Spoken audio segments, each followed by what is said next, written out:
104.5 FM and 1440 AM WHAR. This is Clay Patel High Seabees football. Tonight's game is sponsored in part by Advanced HVAC and Plumbing, keeping your home cozy year-round. Morgantown's residential HVAC and plumbing leader for over 20 years. Online at advancedheatingandcooling.info. By HealthWorks Rehab and Fitness, West Virginia's choice for physical therapy for over 45 years. When your body hurts, go to HealthWorks. Find a location near you. Go to healthworksrf.com. By Lang Monument, family-owned and celebrating families since 1874. Located in the Wharf District, Morgantown, and online at langmonument.com. By DPS Land Services, your partner in land management and acquisition, leasing, mineral buying, due diligence, and more. Our expert team makes complex land deals simple. Visit dpslandservices.com. By Vision Homes, building custom homes for area families for over 30 years. Visit askvisionhomes.com and see how easy it is to build a house you're proud to call home. By Patton Building Services. From janitorial to general building maintenance, Patton Building Services believes clean environments build better business. We don't just maintain buildings, we maintain communities. Online at pattonbuildingservices.com. And by Saving Grace Septic and Rentals, providing clean, reliable, portable toilets for every event. And when septic systems need service, we're your first call. We're local, we care, and we're there when you need to go. 302-282-7210.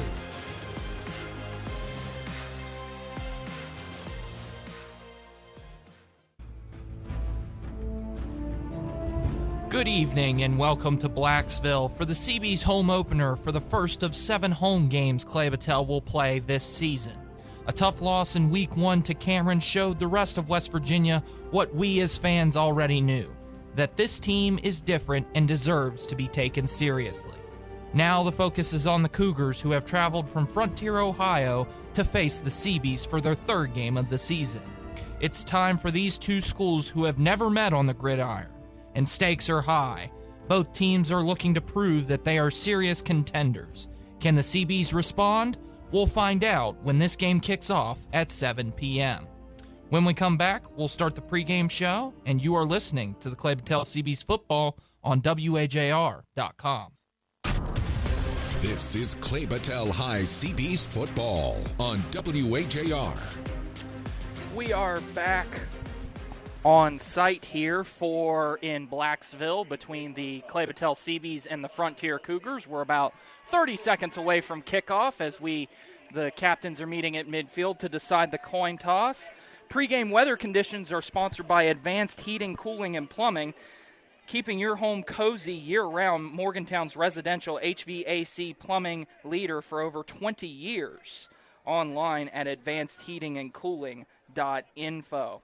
And the pregame weather report looked a little bit worrying coming into this game. We thought we might anticipate some thunderstorms. Looks like there's a 38% chance when this game kicks off at 7 p.m. However, that kind of dissipates and is a quick-moving cell. And then the precipitation or thunderstorm chance does not ramp up again until 11 p.m. So as long as that first cell that kind of moves through, as long as it moves through quickly, we should get this game through in a timely manner.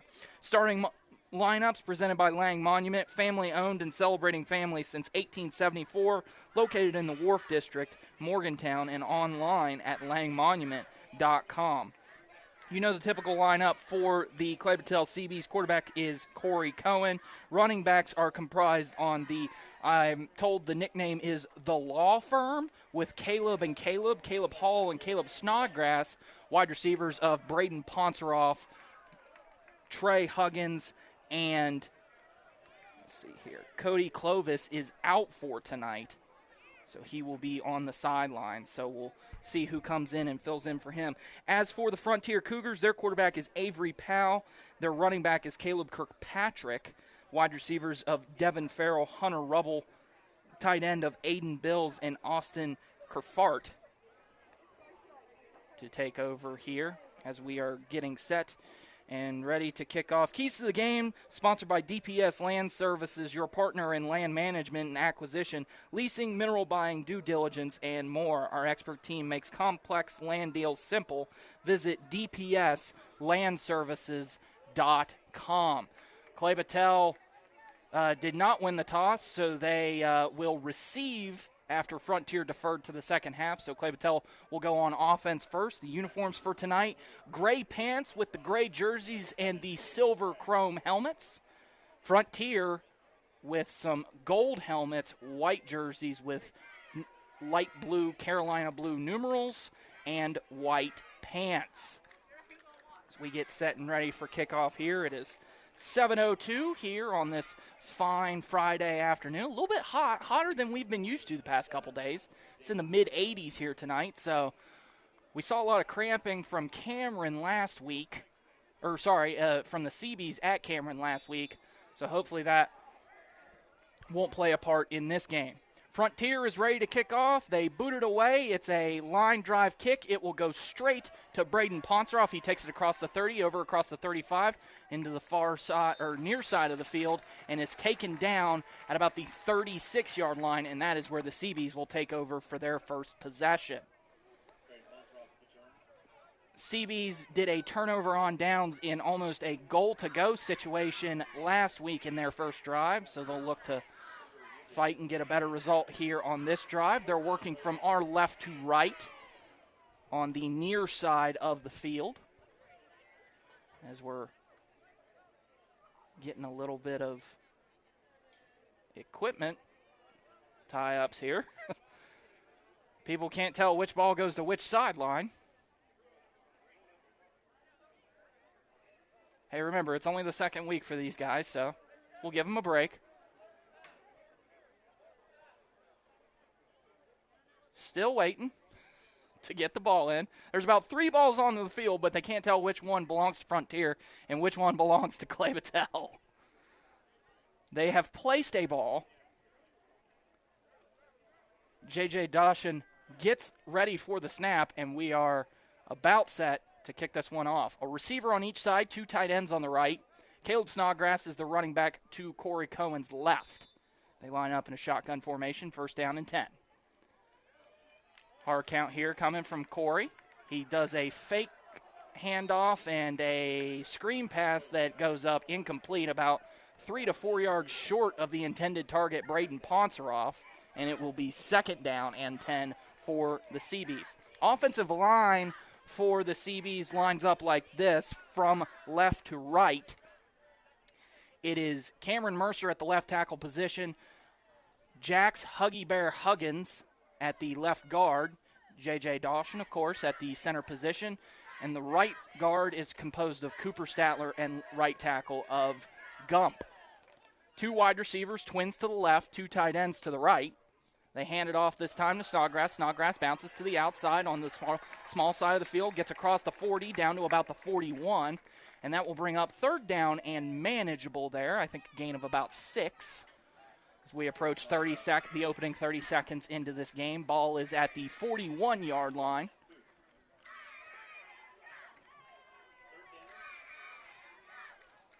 They break the huddle here, switching the wide receivers from left to right here. The running back is on the right side, and a tight end is on each side. Ponseroff and Caleb Bragg, the receivers to the right. Doing a hard count here. Cohen looks to the sidelines for adjustments. A little bit of a high snap, but he's able to corral it. Snodgrass bounces to the outside. He's got the first down and a little bit more. Gets very close to midfield. They are going to mark him at midfield, as it will be a first down on 3rd down and 6 for the Seabees. Gain of 9 on that play with 10:50 left to go here in the opening quarter. I'm Ethan Collins, solo here tonight. Well, not exactly, but we'll get to that here in a moment. Anyways, 2 receivers lined up to the right, a tight end on each side. Caleb Snodgrass is to Corey Cohen's right. Cohen going to roll to his right here, looking for a man deep. He's got good protection, throws it to the tight end, Colt Sandy, and he's got a first down. across into opponent territory down to the 39-yard line, an 11-yard completion to the tight end Colt Sandy, his first completion of the year. Still on that near side of the sideline, which is the right side, Cohen worked to his right, threw a nice pass to the tall target Colt Sandy for his first completion of the season, which resulted in a first down. 4 plays, 2 first downs for the Seabees, tight end, 2 tight ends to the right, running back to the left. Now is Caleb Hall, receiver on each side. Cohen drops back to pass, gets a good block from Caleb Hall. He's going to throw a 50-50 ball over to Ponceroff, incomplete, throw it into double coverage. Good coverage there by Hunter Rubble and the quarterback Avery Powell to do the pass deflection there. Pass intended for Braden Ponceroff. 9:45, but the clock is running on an incomplete pass here.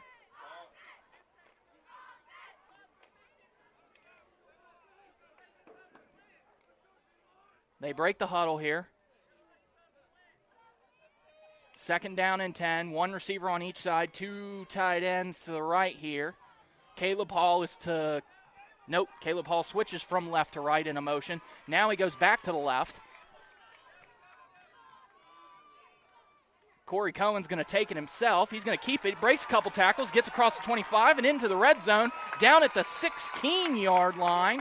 38 down to the 16. Good elusiveness there by Corey Cohen. He took the ball himself once yesterday. It did result in a fumble, but it was, gosh darn it, one of the best runs we ever saw on 4th down. It was almost a 20 to 30-yard run, and he almost equals it there as he's brought the ball down to the 16-yard line, 1st down and 10 with 9:06 left to go here in this first quarter. The CBs are driving. They break the huddle. Receiver on each side, 2 tight ends to the right. Those tight ends are Colt Sandy and Cooper Payton. Caleb Hall is to Corey Cohen's left. Ball is at the middle of the field, snaps a little bit high, but Cohen's able to get it, hands it off to Caleb Hall, and immediately tackled. Maybe got a yard on that play or 2. We're going to mark it down at the 15 there. 2nd down and 9. Caleb Hall comes out. Caleb Snodgrass comes in. Looks like Caleb Bragg is the receiver to the right. Braden Ponceroff the receiver to the left. 2 tight ends on the right side. Caleb Snodgrass is to Corey Cohen's left. 2nd down and 9 here. Corey Cohen drops back to pass. He's got a one-on-one with Braden Ponceroff. Can he get it? Yes, he can. Touchdown, Braden Ponceroff. 50-50 ball, more like 90-10 ball. The Gambit likes those odds. 8:25 left to go in the first quarter, and the CB strike first, 6-0 over the Frontier Cougars. So now the ultimate question, do you go for 2 or do you try to kick the extra point? Looks like they're going to go for 2 here, though. A nice pass there by Corey Cohen to Braden Ponceroff to take the lead 6-0. Corey Cohen immediately recognized that he had one-on-one coverage with Braden Ponceroff. He likes those odds. He threw a 50-50 ball up to Ponceroff, and Ponceroff catches it in the end zone for a touchdown. All right, receiver on each side, 2 tight ends to the right. They hand it off to Snodgrass. Snodgrass cuts back to the weak side of the field, and he's in. 2-point conversion, good. CBs take an 8-0 lead. Well, that was definitely a better drive than we saw on the first drive last week, but these CBs, of course, want to improve week to week and prove that they are the toughest players on the field. And so far, after one offensive drive, they are certainly showing that tonight. 8-0 here for the CBs over Frontier. We'll take a 30-second break and come back. You are listening to CBs football on WAJR. College isn't for everyone, and that's okay. There's another way to build a life right here. The energy industry offers real pay, $25 an hour to start. They'll get full training, certifications, and a path to grow. It's not a short-term job. It's a career. The dream doesn't live in a dorm. It lives in hard work. And the energy industry is hiring. DPS Land Services. Learn more at dpslandservices.com. This is Clay Battelle High CB's football on WAJR. 8-0 here in Blacksville as the Seabees strike on their first possession with 8:25 left to go here in the opening quarter. Good afternoon, good evening, wherever you may be listening. I'm sure there are a lot of people listening all over the country. I know we had some listeners in Indiana last week. If Chance can listen from the boat, he'd be listening from the boat, my color commentator. As Ponceroff is ready to kick this one off here for the Seabees. They're going to do a nice little onside kick, but it's scooped, and it is recovered by the Seabees. They caught the Frontier Cougars off guard. One of the linemen tried to scoop and score it and allow the Frontier Cougars to touch it. It wasn't going to go the 10 yards, but they did exactly what they wanted. Touched it, wasn't able to corral it, and Braden Ponceroff recovers it, and the Seabees will take over again on offense. Ball is going to be at the 40-yard line on the near side of the field. Trey Huggins comes in. Colt Sandy comes out. As we await the play call here from Coach Aaron LePeau. You know, he talked about in the pregame interview, he put the loss on camera. He says, we got to coach better. And so far, doing a lot of good things here. 2 receivers to the right, 1 to the left. Pistol formation with Caleb Hall back behind the quarterback and Cooper Payton, the fullback, beside him. Quick little pass here to Braden Ponceroff. He catches it, able to get across the 45 over to the 50 and gets the ball in opponent territory as the ball will be placed at the 49-yard line of Frontier, and it will bring up 2nd down and 5 after a 5-yard gain. Got to say, great heads-up special teams there by the Seabees. They were very lucky that the Frontier Cougars weren't able to pick up that loose ball because he had nothing but green turf ahead of him. Wasn't able to corral it, though. And the Seabees take over. Same formation here, 2 receivers to the left, or to the right, 1 to the left. They hand it off to Hall. Hall gets no gain on the play, and there's a flag very late after the whistle here. We'll see what this is going to be called. Looks like they're going to, not sure if they're going to call this holding here or if they're going to call a face mask on the defense. The near side line judge threw that flag, and it looked like he threw it completely after the play was over and near Cooper Payton where the fullback was blocking. But it is going to be a 5-yard penalty after the play, or actually, I don't think it really matters whether it was after the play or before the play because it was no gain, and it's a 5-yard penalty, and it will result in an automatic first down. So 1st down and 10 here for the Seabees on the near side of the field. They're working from our left to right. 1st down and 10 at the 44-yard line. Handoff is to Hall again. He bounces to the outside on the far side of the field. Gets across the hashes and now to the numbers. Down at the 35. 2 flags on the play here. 1 on the far side, 1 on the near side. Might be 2 holding penalties based off where the flag is being placed. See where they see what they say here. There is going to be holding on the offense.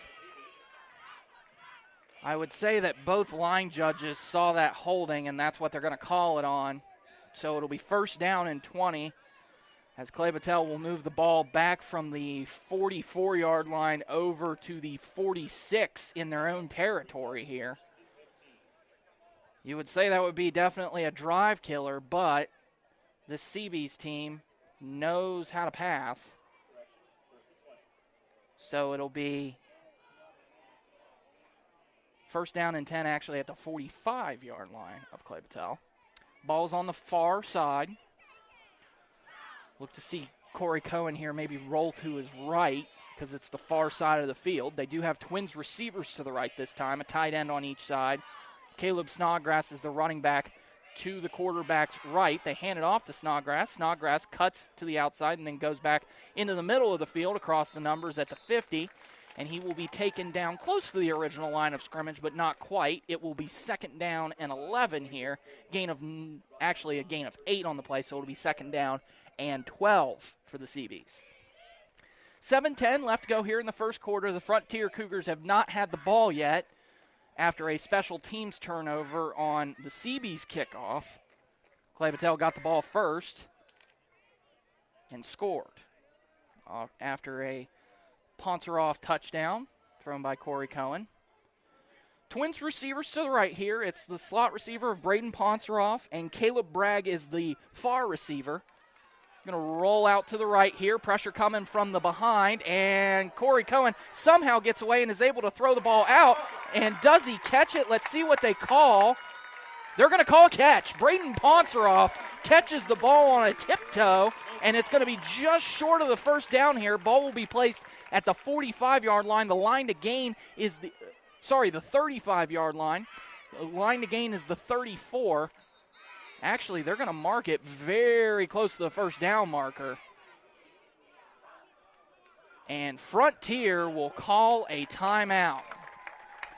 So with 6:32 left to go here in the opening quarter, Clay Battelle is driving a third down in inches, and that is where we will take a break. You are listening to Clay Battelle Seabees football on WAJR.com. Once upon a time, there were no portable toilets, and finding relief was an adventure. Then came crowded restrooms, unpleasant and inconvenient. Enter Saving Grace Septic and Rentals, providing clean, reliable portable toilets for every event, from football games to family gatherings, even work sites. And when septic systems need service, we're your first call. We're local, we care, and we're there when you need to go. For comfort and convenience, we're your saving grace. 304-282-7210. This is Clay Battelle High Seabees football on WAJR.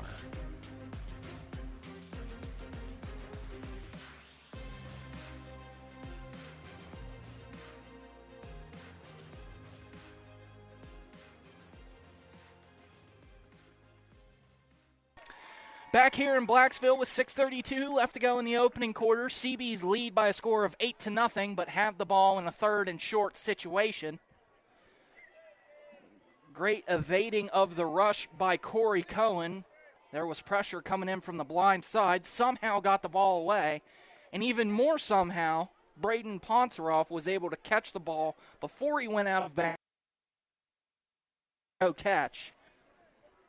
But it's like Coach Huffman says, sometimes when Braden Ponceroff makes a play like that, you don't say how, you just say wow. Third down and short here, Twins receivers to the right, tight end on each side. Caleb Snodgrass is to the quarterback's right. They motion Ponceroff from right to left. Snap is back. Pressure coming. They're going to throw a 50-50 ball up to Ponceroff, and he's got it! But a flag is on the play. Is it a late hit on the quarterback? It will be. Penalty will probably be declined. Braden Ponceroff, he may have caught that one-handed. I'm not sure, but he may have caught that one-handed. It's going to be a late hit on the quarterback, so they'll decline the penalty. Ball will be placed at the 9-yard line. First down and goal with 6:26 left to go here in the opening quarter.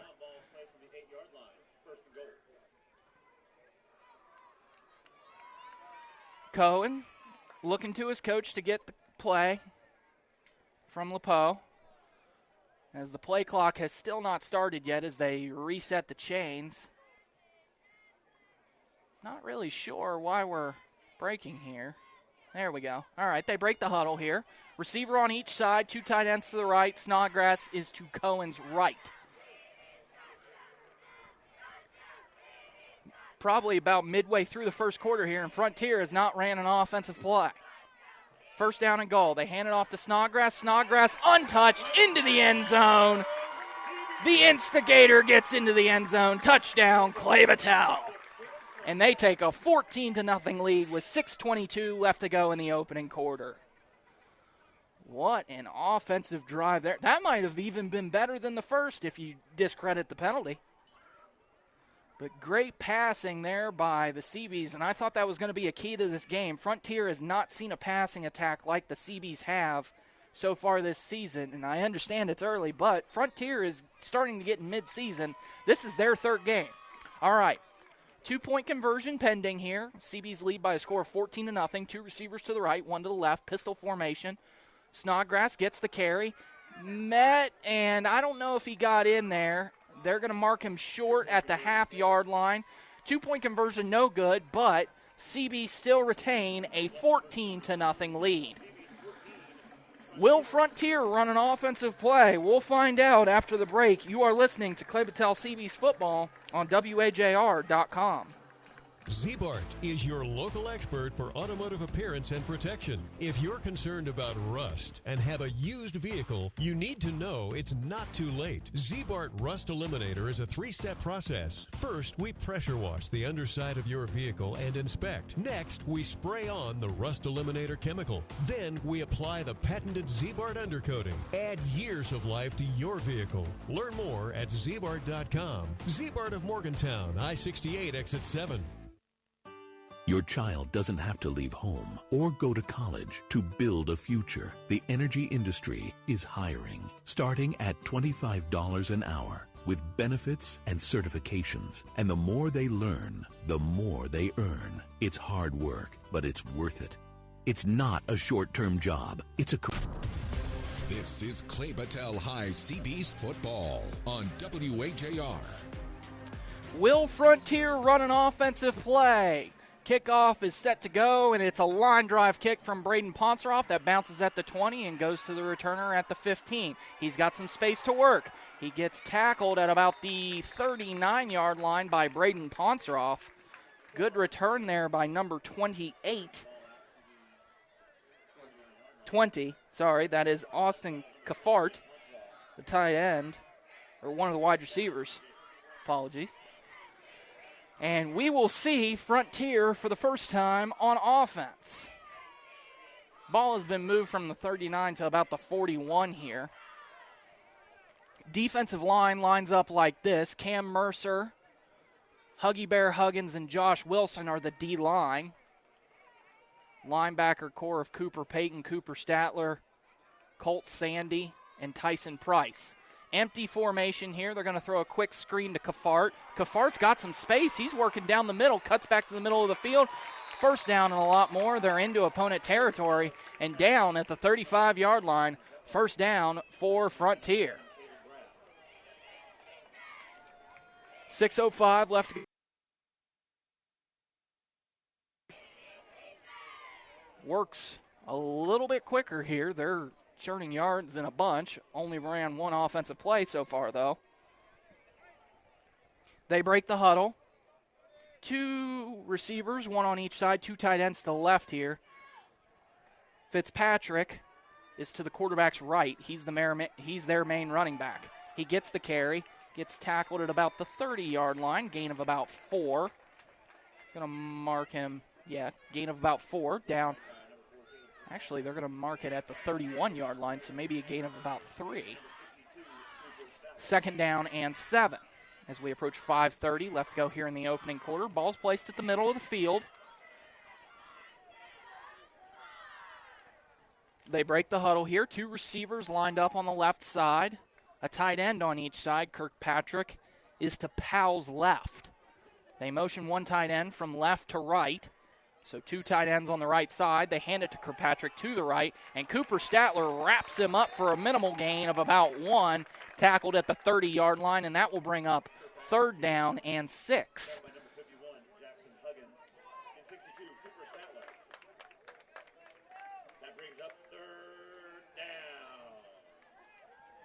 Tyler Sleeth is one of the cornerbacks all the way over at the far side to the left.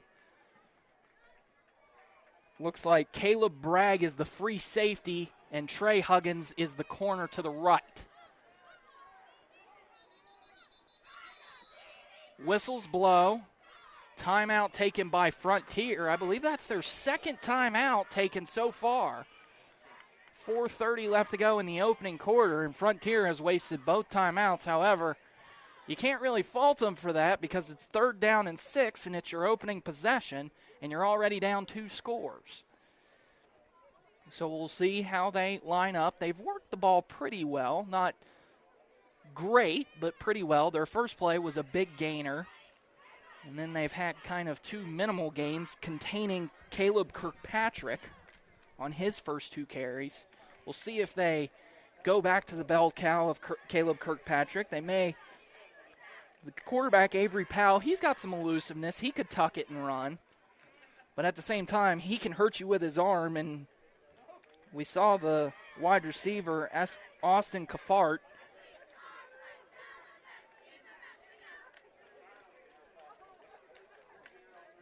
be able to get the ball into open space, even though he was working a tightrope act over on the corner of the far sideline. All right, 3rd down and 6 here. A running back on each side, 2 receivers to the left, 1 to the right.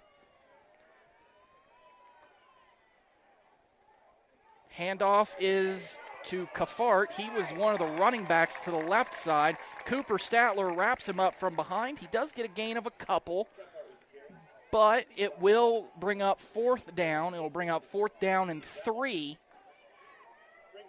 And I got to imagine this is 4-down territory here for Frontier. You're working the ball into opponent territory. You're down 2 scores with 4 minutes left to go in the opening quarter. You don't want this game to get away from you. They will break the huddle here. Be on the lookout for a hard count on 4th down and 3. Trips receivers to the left, 1 to the right. Kirkpatrick is to Powell's left. They do a hard count. They're not falling for it. It's a play-action fake, and it was into the hands of the intended receiver there. That was Levi Hayes. He caught it, then fumbled it, tried to recatch it, and then was met by Braden Ponceroff. He deflects it loose. It's an incomplete pass, and that is where the Seabees will take over after a turnover on downs. 1st and 10 at their own 28-yard line. Once again, another good defensive series there by the Seabees, and they have a chance to put this game within 3 scores before the first quarter even takes place, and you've almost matched your total in points that you scored last week already in the first quarter.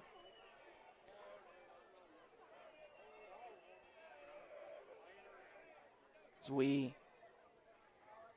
wait for the balls to be placed again, one of the referees tosses it over to the Frontier sideline. He said, hey, that's not Seabees ball, that's a Frontier ball. We need to put it back on the right sideline. All right. 1st down and 10 here from the 28-yard line on the far side. Seabees break the huddle here. Twins receivers to the right, a tight end on each side. Caleb Hall is to Corey Cohen's right. They get set. Going to roll to the right here. Cohen, it's got good protection. He's going to throw it, and it's outside of the reach of Braden Ponceroff. Incomplete.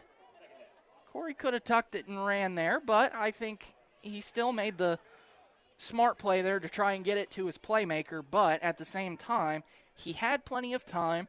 Just got to set your feet, maybe throw that, not on the run. Nevertheless, it brings up 2nd down and 10. 3:28 left to go in the opening quarter. Clay Battelle leads by a score of 14-0. Clay Battelle gets set. 2 receivers to the right. Tight end on each side. It's the same formation. Caleb Hall to Corey Cohen's right. Going to run almost the same play here. Corey Cohen is just going to tuck it and run. Let's see if he takes it and gets out of bounds here. Good catch by the coach to not let him fall into the bench there, but it is going to be a 1st down. Knocked out of bounds at the 40-yard line, a gain of 12. And the Seabees will take over on the near side, 1st down and 10 from their own 40-yard line. I think Coach LePeau really saw that his quarterback can move the ball here. We didn't see him run the ball a lot last year or even in the first game last week. I think we're starting to see a little bit of an athlete here from Corey Cohen as well. He might be the leading rusher so far this game. They break the huddle here. 2 tight ends on the right side, a receiver on each side. Ponceroff is to the far side of the field on the left. Looks like Caleb Hall is the running back. He gets the carry, breaks a tackle at the 40, and then gets tackled right at about the 42. Gain of 2. Actually, it'll be more of a gain of 1 as the ball is placed. The markers were placed at about the 40.5-yard line. So it'll be a gain of 1 on the play. 2nd down and 9. As we approach 3 minutes left to go here in the opening quarter. 3 good drives by the Seabees, no matter what the Frontier Cougars have thrown at them. They've ran the ball to kind of push a balanced offense, but you definitely have to say that the passing attack has worked the best for the Seabees. 2nd down and 9 here, receiver on each side, 2 tight ends to the right. Cohen drops back to pass, sees a one-on-one matchup. It's incomplete. Ponceroff goes right through his hands. It's picked off. This one's going to go probably to the end zone. See where they signal it. It is a touchdown. Frontier, pick 6. Corey Cohen threw the ball a little bit high, but certainly able to be corralled by Braden Ponceroff. It goes right through his hands. Levi Hayes, the one who dropped the pass on the 4th down, ends up corralling it after a dropped pass by Braden Ponceroff.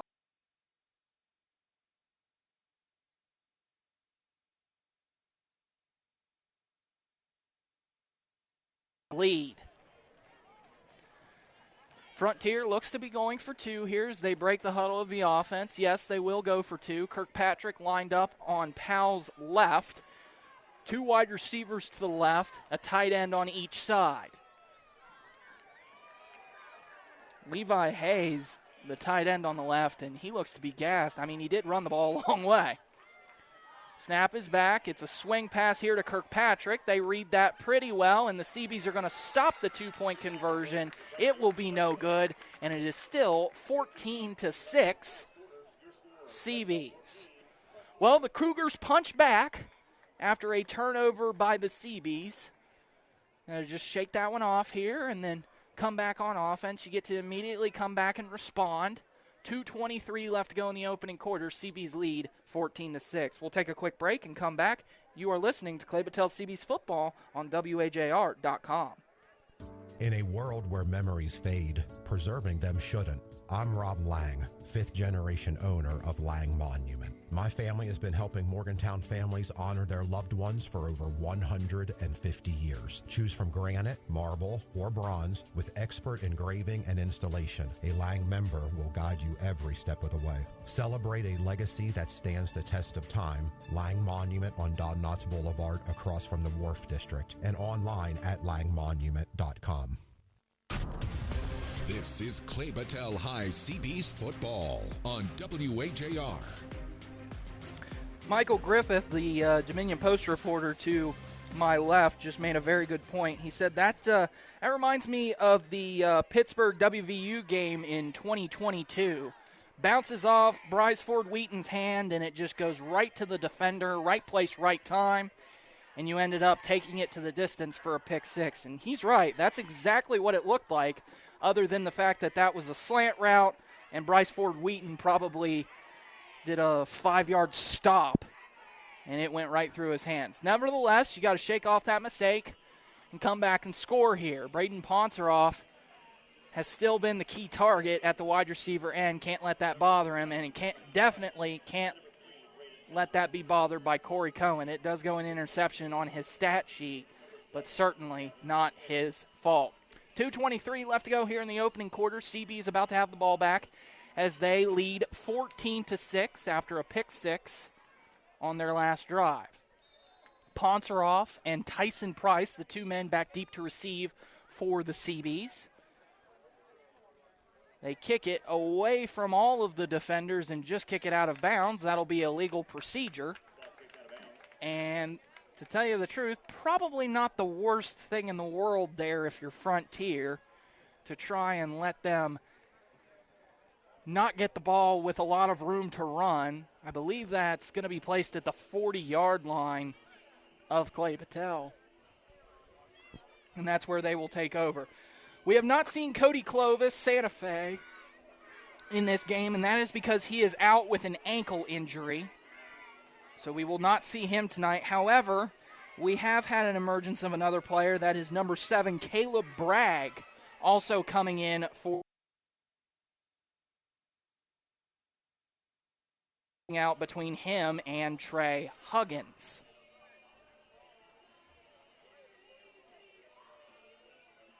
They're actually going to place the ball at the 35-yard line, and that, once again, is definitely not the worst thing in the world if you are the Frontier Cougars. They break the huddle here. Bragg and Ponceroff, the receivers to the right. Ponceroff's the slot receiver. 2 tight ends, 1 on each side. Caleb Hall is to Corey Cohen's right. We're going to hand it off to Hall here. He's got some room to run. Breaks 1 tackle, gets across the 40, and will be down at the 41-yard line.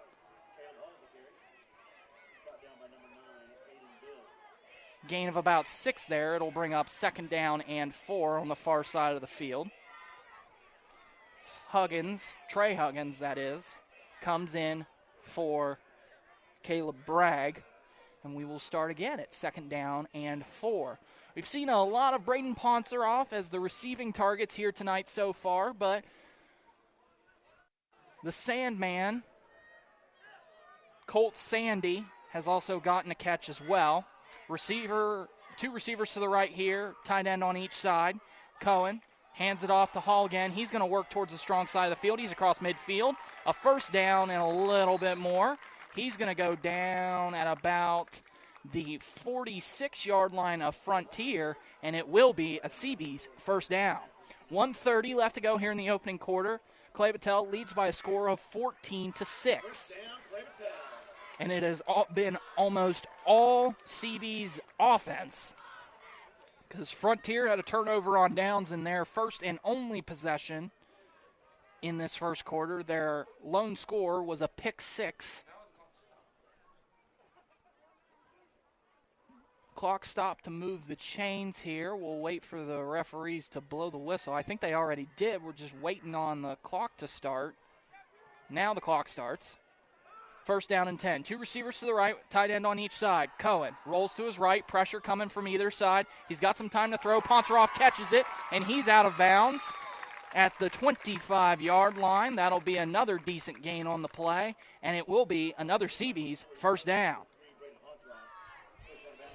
Ball will be marked at the near side of the 25-yard line with 1:17 left to go in the opening quarter. And the CB's are moving the ball. Once again, you got to give credit to Corey Cohen. He had a man coming at him from each side. He held in the pocket or ran outside the pocket very calmly, not bothered by the pressure at all, and delivered that throw on time and on target. 2 receivers to the left here, 2 tight ends to the right. Caleb Hall, the running back, to Corey Cohen's left. They get set.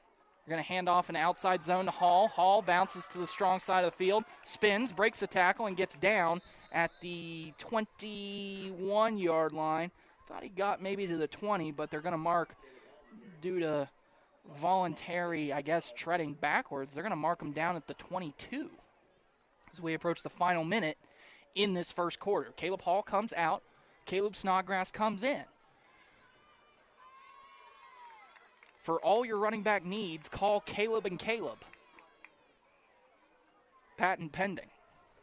42 seconds left here in the opening quarter. Snap is a little high, but it's a handoff to Snodgrass. Snodgrass welcomes the contact, brings a couple of defenders with him, and he goes down at the line to gain, which is the 15. They're going to signal them to move the chains here, and it will be another CB's 1st down. 31 seconds left. We'll see if that's the final play of the first quarter.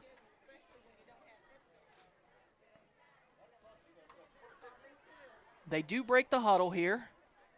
They're going to have to get this play off because there's actually, no, you don't have to. There's still more less time on the game clock than there is on the play clock, so you don't have to snap it, but it looks like they will. Cohen rolls to his right here. He's got good time. He's going to tuck it and run. Goes out of bounds at the 10. Very close to a horse collar tackle, but they'll let them play here. Gain of about 5. Corey Cohen. Good job there with 11 seconds left to go in the opening quarter. 14-6 Clay Battelle, but they are in the red zone.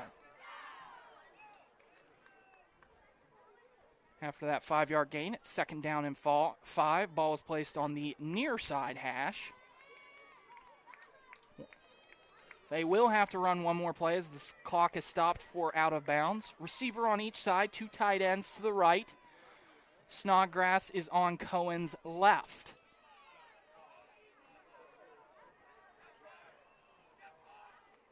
Fake the handoff. Cohen going to keep it himself. Going to dance a little bit. Welcomes the contact. He gets down to about the 5. It's going to be very close to a CB's first down. We'll see how they call it as the clock runs out on the first quarter. Don't think that they're going to move the chains here, so it'll be third down and very, very short. If not, it'll bring up first down and goal. We'll find out when we come back from the end of the first quarter as we switch ends of the field. Your score after 1, Clay Battelle 14, Frontier 6. We'll be right back. You are listening to Clay Battelle CB's football on WAJR.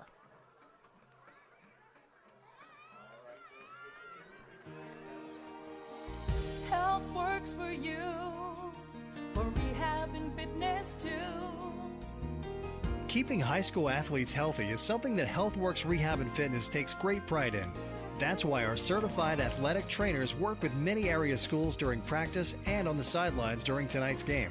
Unfortunately, injuries do happen in sports, at work, and at home. At HealthWorks, our goal remains the same, to get you back in action.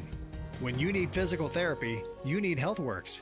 HealthWorks Rehab and Fitness, Morgantown, Westover, Cheat Lake, Blacksville, Smithfield, Waynesburg, Fairmont, and Buchanan. When your body hurts, go to HealthWorks. Our people make the difference in the way you feel each day. When your body hurts, go to HealthWorks. This is Clay Battelle High CB's football on WAJR. First down and goal for the Clay Battelle CBs. The ball is worked a little bit more to the far side of the field. They'll be working now from our right to left. Ball is being placed at the 5-yard line. First down and goal for the CBs. Twins receivers to the right here. Snodgrass is also to the right. They switched the tight ends from 2 to the right to 1 on each side. Colt Sandy is the tight end on the left. Cooper Payton the tight end on the right. Snap is good. Cohen rolls out to his right. Looks towards the end zone, and it's incomplete. Good coverage there by Frontier. I'm not sure who that hit the hands off of. It did bounce up in the air. Very scary situation there. So close to the goal line to score. You definitely don't want to force a turnover. But that will bring up second down and goal from the 5. I'm Ethan Collins, solo tonight as we approach the second quarter. 11:53 left to go in the first half. CBs are driving but lead 14-6. Ball is being placed now at the far hash mark. Still looking for the play. We're going to call a timeout here and talk about things. Good time to take a timeout. Frontier has 1 timeout left. The CBs will have 2. We'll take a break, and when we come back, we'll have the rest of it here on WAJR.com. College isn't for everyone, and that's okay. There's another way to build a life right here. The energy industry offers real pay, $25 an hour to start. They'll get full training, certifications, and a path to grow. It's not a short-term job. It's a career. The dream doesn't live in a dorm. It lives in hard work. And the energy industry is hiring. DPS Land Services. Learn more at dpslandservices.com. This is Clay Battelle High CB's football on WAJR. 11:53 left to go here in the first half. CBs lead by a score of 14-6, but are driving into opponent territory, actually about to score here. Ball is placed at the far hash mark on second down and goal from the 5. Clay Battelle still talking about things here. It's a little bit more of an extended timeout. Frontier Cougars have only had the ball once in that first quarter. They went a turnover on downs. Their first play from scrimmage was a good one. More than comparable gain as they worked the ball into opponent territory, but that's where it ended. It's 4 straight plays after that, a 4 and out, 5 offensive plays in total. And Clay Battelle took over, ended up getting a pick 6 after that. And then Clay Patel has marched down the field again. And that's where we are. From the transition of the first quarter to the second, 2 receivers lined up to the right here. It's Ponceroff and Caleb Bragg. Trey Huggins, the lone receiver, to the left. A pistol formation with a fullback and a running back. Snodgrass is the tailback. It's a quarterback keeper here. Cohen falls forward. He's not going to get to the end zone, but he's going to get pretty darn close as he works the ball to about the 1.5-yard line, and that will be 3rd down and goal. Ball was placed on the far hash here. So on 1st down and goal, we had a pass that fell incomplete, a 2nd down quarterback keeper, almost the same play that ended up being what got you to this goal-to-go situation. We've seen a lot of Corey Cohen running so far this drive, a different wrinkle in the offense. Same formation here, 2 receivers to the right, 1 to the left, a pistol formation with a fullback to Corey Cohen's right. 1 tight end to the left. Cohen, keeper, into the end zone, touchdown, Seabees. And it is Corey Cohen's first rushing touchdown, and he gets to celebrate with his teammates for the first time as we approach 11:03 left to go here in this first half, and the Seabees take a 20-6 lead. 2-point conversion pending. Ball is being placed at the middle of the field here. We've seen them like to go here on the near side hash, so you have plenty of room for Corey Cohen to work to his strong side. They are going to place the ball in the middle of the field. 2 receivers to the right, 1 to the left. Fullback, Cooper Payton to Corey Cohen's right. Snodgrass is the tailback behind him. Cohen hands it off, fakes it, pitches it to Snodgrass. This ball's going nowhere. It actually is fumbled by Snodgrass. It was a speed option pitch, and 3 times that has been called, and 2 times it's resulted in a fumble. And it ends up being a 2-point conversion, no good. 11:03 left to go in the first half. Seabees lead by a score of 20-6. We'll be right back. You are listening to Seabees football here on WAJR.com. Josh Heinerman here with Advanced HVAC and Plumbing. For over 25 years, we have been making Morgantown homes cozy and efficient. From emergency repairs to energy-efficient upgrades, your comfort is our top priority. A proud supporter of high school athletics, Advanced is the area's only factory-authorized Carrier dealer, but we can service any brand or model. Carrier, turn to the experts and turn to Advanced.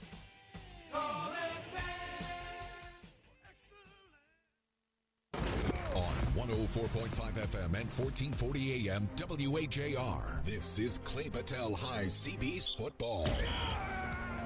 Tonight's game is sponsored in part. This is Clay Patel High Seabees football on WAJR. 20-6 with 11:03 left to go here in the opening quarter. That's the Seabees lead, as Frontier will get to go on offense for only the 2nd time tonight. The time of possession has been absolutely dominated by the Seabees. Ball is placed on the near hash here as a nice little squib kick by Braden Ponceroff goes, and the tackle is going to be made there at about the 40-yard line, tackled by Tyson Price and Tyler Sleeth. And that is where the Cougars will take over 1st down and 10. A lot of gray on the CB side. We've got silver and then dark gray jerseys, dark gray pants with white numerals. And then Frontier sporting a gold helmet with white jerseys and white pants, though the Carolina blue numerals make it a little bit hard to read. Nevertheless, 1st down and 10 here for the Cougars. 2 receivers to the right here. Tight end on each side. Kirkpatrick is to the quarterback's right. It's a QB keeper this time. Tyson Price tries to attack it, and he misses the tackle, but it's corralled by Cooper Payton, and it's going to be a minimal 1-yard gain there by the Cougars, and they will take over 2nd down and 9. A couple of substitutions coming in for Frontier as they try to work a little bit quick here. Almost going no huddle here. They didn't even break a huddle. So they're going to try to work a little bit quickly here. Two receivers to the right, tight end on each side. Kirkpatrick to Avery Powell's right. Going to drop back to pass here. Nobody finds the far receiver, and it's caught, breaking a couple tackles, going to the middle of the field. Trey Huggins had no idea that guy was even there and an eligible player, and it ends up being a big gain for the Cougars. Smart play there by Avery Powell to throw it to Devin Farrell. And they're in opponent territory down to the 30-yard line of Clay Battelle. First down and 10. That's the biggest play by the Cougars thus far. Now I see why they wanted to work quickly.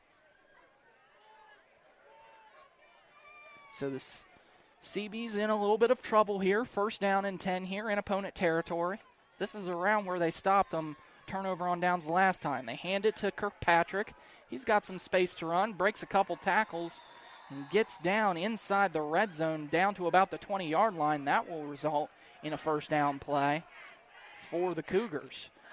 Their offense working a lot better this time than they did on the first drive. Chains will move. First down. 9:22 left to go here in the first half. CB's lead by a score of 20-6. Two receivers to the right here, two tight ends to the left. They hand it to Kirkpatrick on the left side. Decent game, but manageable here for the CBs as they take him down to about the 17, maybe the 16.5-yard line. Gain of about 4.5, so that'll bring up second down and 5. 8:52 left to go in the opening quarter. Frontier in the red zone for the first time. Second down and 6. Two receivers to the left. One receiver to the left here. That other receiver's lined up tight like a tight end. The other tight end to the left motions from left to right.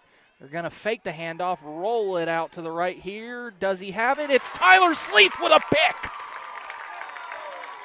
Another 100 transfer makes another big game impact as Tyler Sleeth picks it off, and the CBs have their first turnover of the night, and they will take over first down and 10 deep into their own territory, but prevent another Cougar score on offense. It is still 20-6. Clay Battelle has the lead and the ball.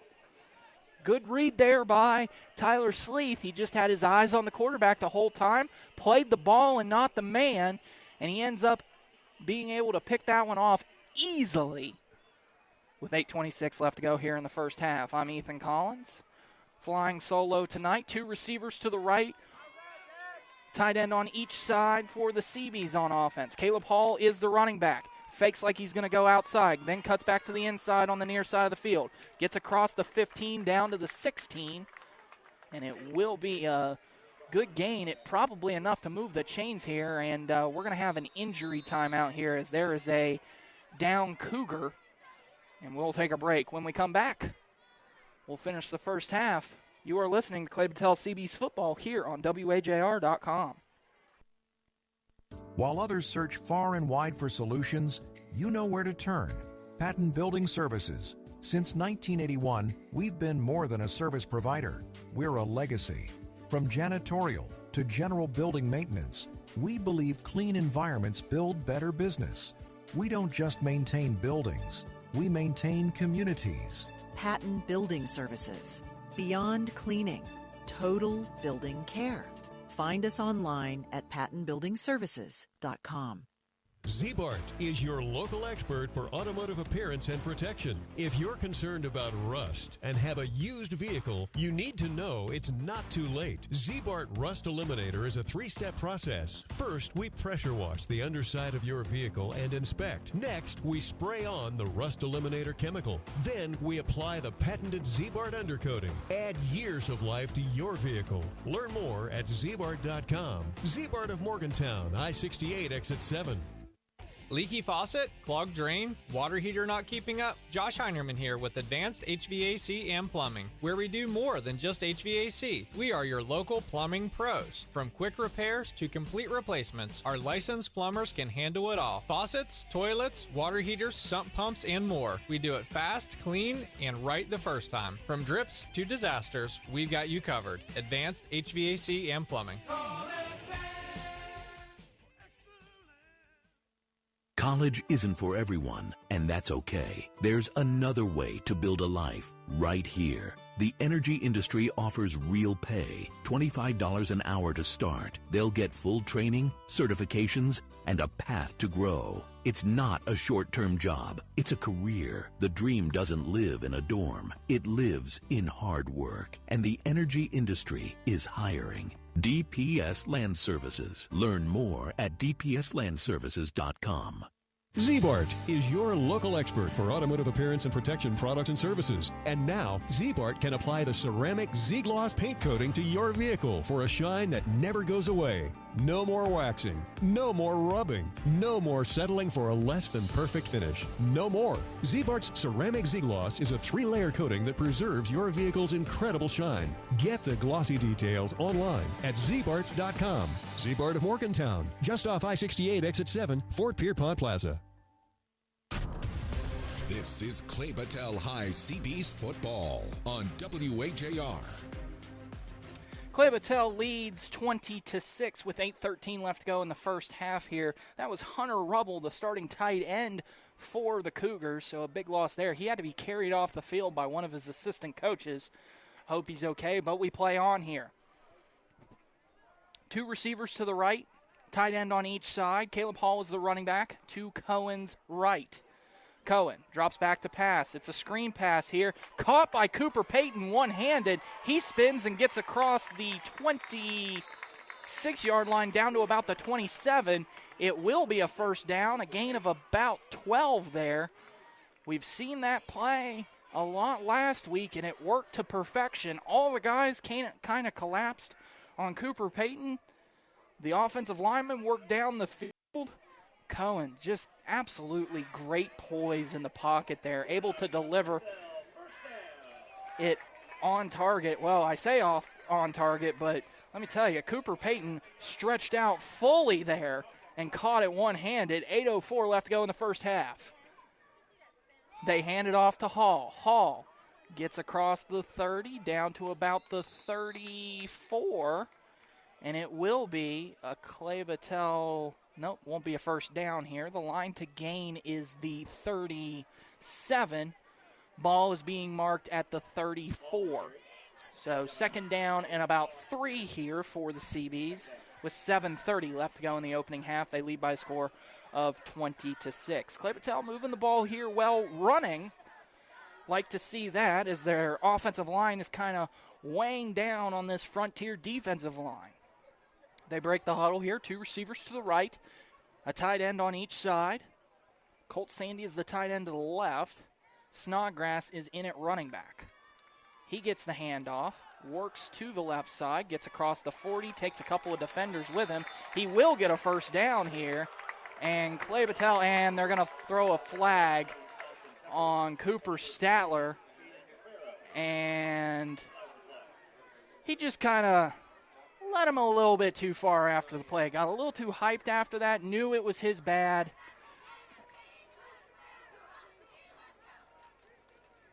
Don't like to see that from your senior there.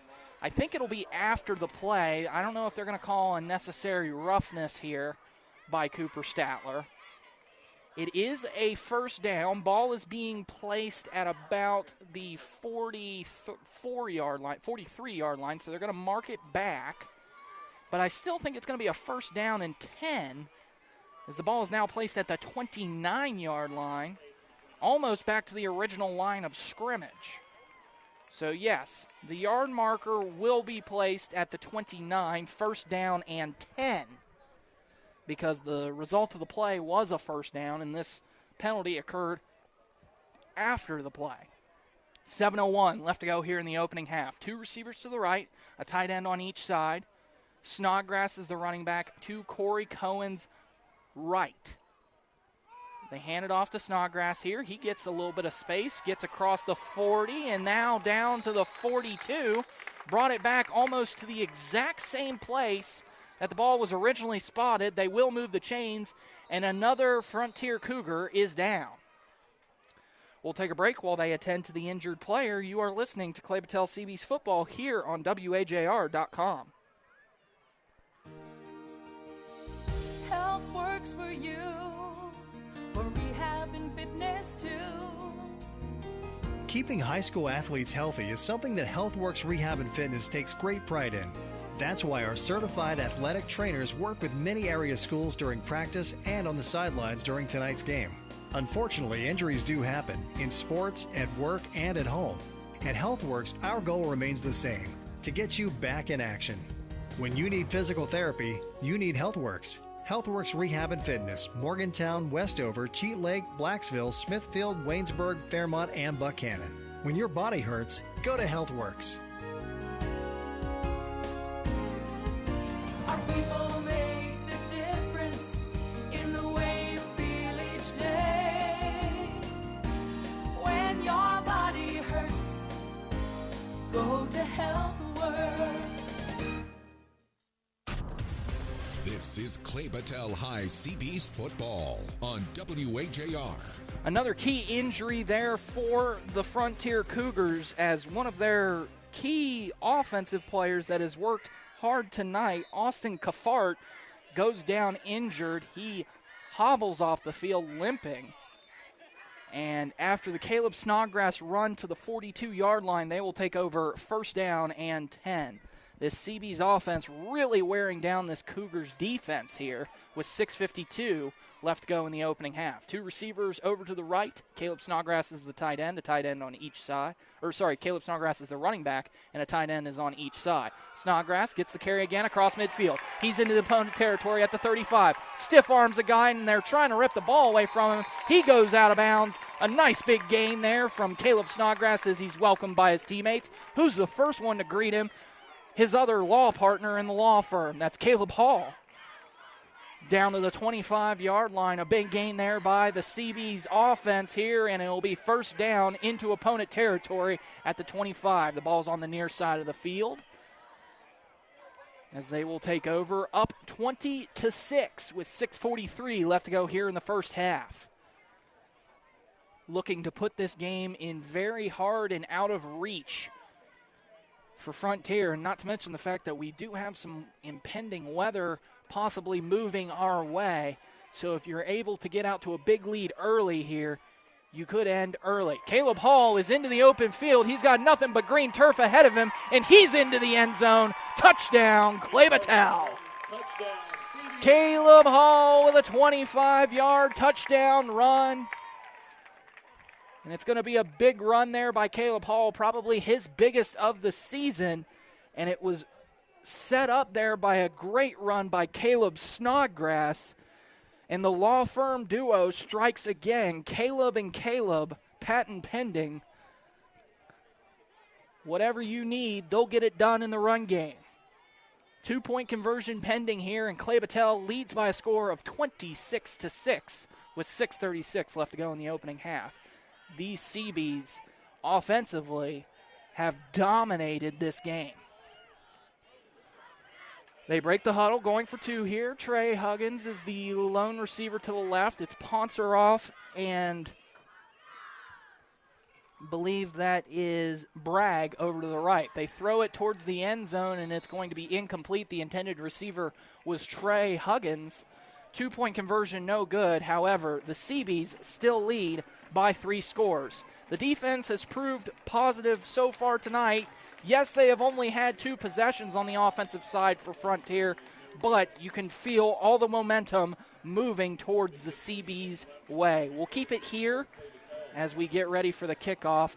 Once again, like I say, 2 offensive drives for the Frontier Cougars. They've ended in turnovers any kind of way you could put it. A turnover on downs and then an actual turnover, a pick when they were very close to the end zone. Mind you, inside the 15, they threw an easy pass right to Tyler Sleeth. He took over. He took the ball away. They had the ball inside their own 5-yard line, and the CBs just worked the run game down the field. A good run by Caleb Snodgrass set up the ball at the 25, and then that capped off a 25-yard run by Caleb Hall to take it into the end zone for a touchdown. Some numbers here from Clay Battelle. Caleb Snodgrass has 7 rushes for 83 yards. Caleb Hall, 8 rushes for 67 yards. And Corey Cohen, 6 rushes for 49 yards. All of them with a touchdown. The kickoff is away, and it's a easy return there. They ended up having to fall on it, but Frontier will take over at their own 39-yard line, first down and 10. You're in a good position here if you're Clay Battelle, up 26-6 with 6.5 minutes left to go in the first half. If you can hold them here and maybe put one on the board, practice your 2-minute offense and score, you've firmly put this one out of reach and seized all momentum. First down and 10 here. A receiver on each side. They hand it off to Kirkpatrick. Flag on the play. This will be a pre-snap penalty. It's going to be, I would imagine, if it's a dead ball foul, it's going to be a false start. It is a false start, so they'll move it back to the 34-yard line, first down and 15. And with the way that Frontier has moved the ball, that's a good position for the Seabees to just bring up minimal gains.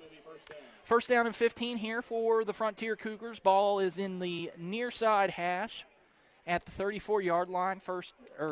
26-6 trailing for the Cougars. Seabees ahead. They line up with trips receivers to the left here. Running back is to the quarterback's left. A lone receiver to the right. Snap is back. They're going to drop back to pass. A throw here looking, and it's going to be incomplete. Good coverage there by Tyler Sleeth. And Caleb Bragg also working his way in on the free safety position. I'll tell you what, the receiver, Aiden Bills, the intended receiver, had about probably 8 inches on Tyler Sleeth. But for those listening at home and Chance, Tyler Sleeth's starting to remind me a little bit of the Savage Lands. Trips receivers to the left here. It's the same formation as last time. They drop back. It's a little bubble screen pass to Kafart. He's back into the game. He catches the ball, gets across the 35, and he's going to be back to the original line of scrimmage.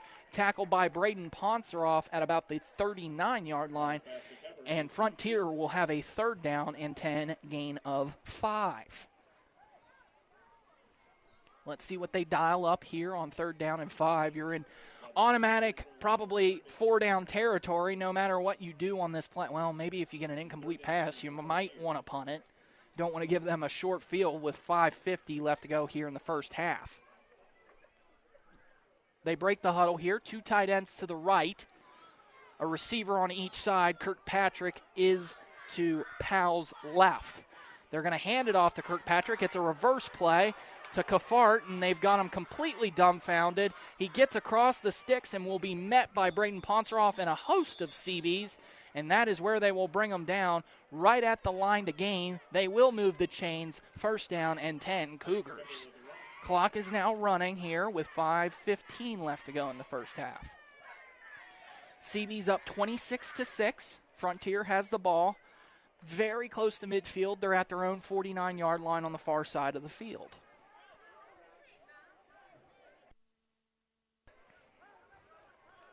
CBs have dominated time of possession here. I got to imagine it's almost a 4-to-1 minute possession ratio. Maybe even 5-to-1. All right, first down and 10 here. No receivers. They're going to line up in a single back formation, motion one of the tight ends, and a fumble on the snap. Are they going to call that a play? I thought I maybe saw a flag. I did not. They end up just falling on it and gaining a yard. It'll be second down and 10 second down and 9 at midfield. It was very weird. The tight end didn't look set, but they did snap the ball prematurely, and I think that's what caused the snap to be fumbled. But nevertheless, they don't throw a penalty, and it's a 1-yard gain. I think you'll probably take that in this situation. 1-yard gain with the clock running, 4 minutes left to go in the first half. Kirkpatrick to Powell's right. 2 receivers lined up to the right and 2 tight ends to the left. They hand it off to Kirkpatrick.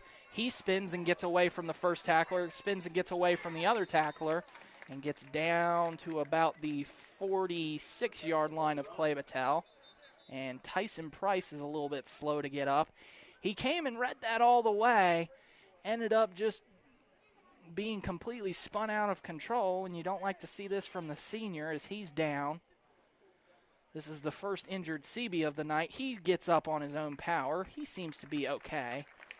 A minimal gain on the play despite how much Kirkpatrick needed to do to gain that 3 yards. It'll bring up 3rd down and 6. Ball's on the far side of the field into opponent territory at the 47-yard line. Line to gain is the 41. So it'll actually bring up 3rd down and 5. 3:41 left to go here in the opening half. If you can stop them here. Now this is obvious 4-down territory no matter what happens here on 3rd down. So if you can turn them over on downs here, that gives you plenty of time to march down and score maybe again. But I'm probably getting way too greedy here if you're a CB's fan. 1 receiver to the left, 2 receivers to the right. They motion the running back out wide. They're going to throw a little screen pass here. It's a slip screen to Kafart. He gets across the line to gain to the 35. His helmet comes off. He'll have to come out for a play. Austin Kafart, the probably main player on offense so far for the Cougars here. He's definitely had the bigger gains for Frontier so far. It'll be 1st down and 10 at the 35-yard line of Clay Battelle. Frontier is driving a bit. 3:15 left to go in the first half. CB's lead 26-6. Frontier breaks the huddle here. 2 receivers to the left, 2 tight ends on the right. Kirkpatrick, of course, is on Powell's left. They motion 1 tight end from right to left, and then he comes down and blocks. Nice minimal gain. Good team defense there by the CBs. Cooper Statler on the initial tackle. It looks like TJ Barr was also able to get him down, along with Colt Sandy, the Sandman, as well. 2nd down and maybe a half-yard gain. Nope, gain of about a yard there. 2nd down and 9. We're approaching 2.5 minutes left to go in the first half.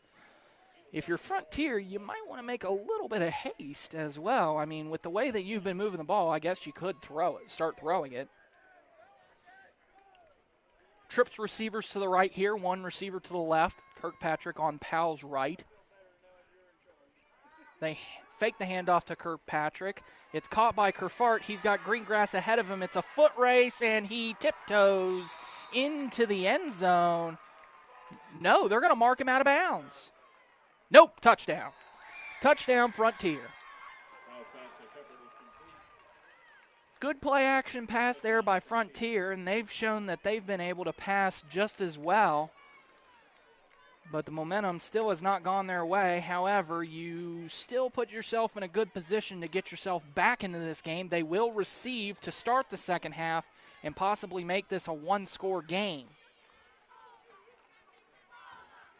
Right now, it is 26-12, down 14 here.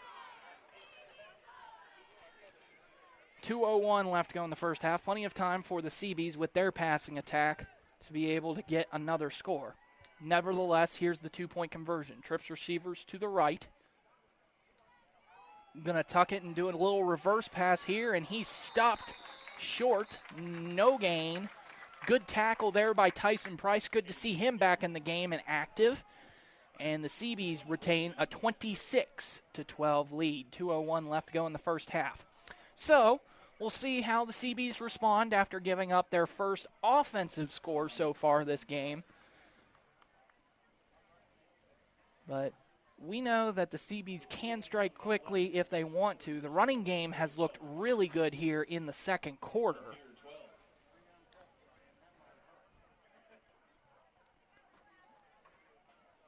Not to mention the fact that a good kickoff return here would do wonders as well.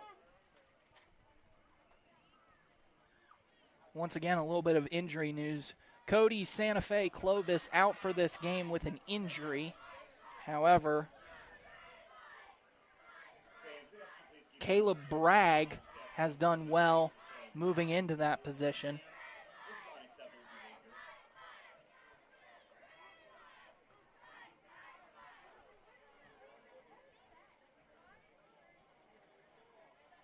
as the Seabees get ready to get the kickoff return here, set to go. It looks like it's Caleb Bragg and Braden Ponceroff back deep to receive for the Seabees. Don't know where they're going because they got to go to the other side of the field to receive the kickoff. The front line is made up of Trey Huggins, Cameron Mercer, TJ Barr, Huggy Bear Huggins, and Tyler Sleeth. The second level is made up of Caleb Hall, Colt Sandy, Cooper Payton, and Caleb Snodgrass. And back deep to receive is Braden Ponceroff and Caleb Bragg.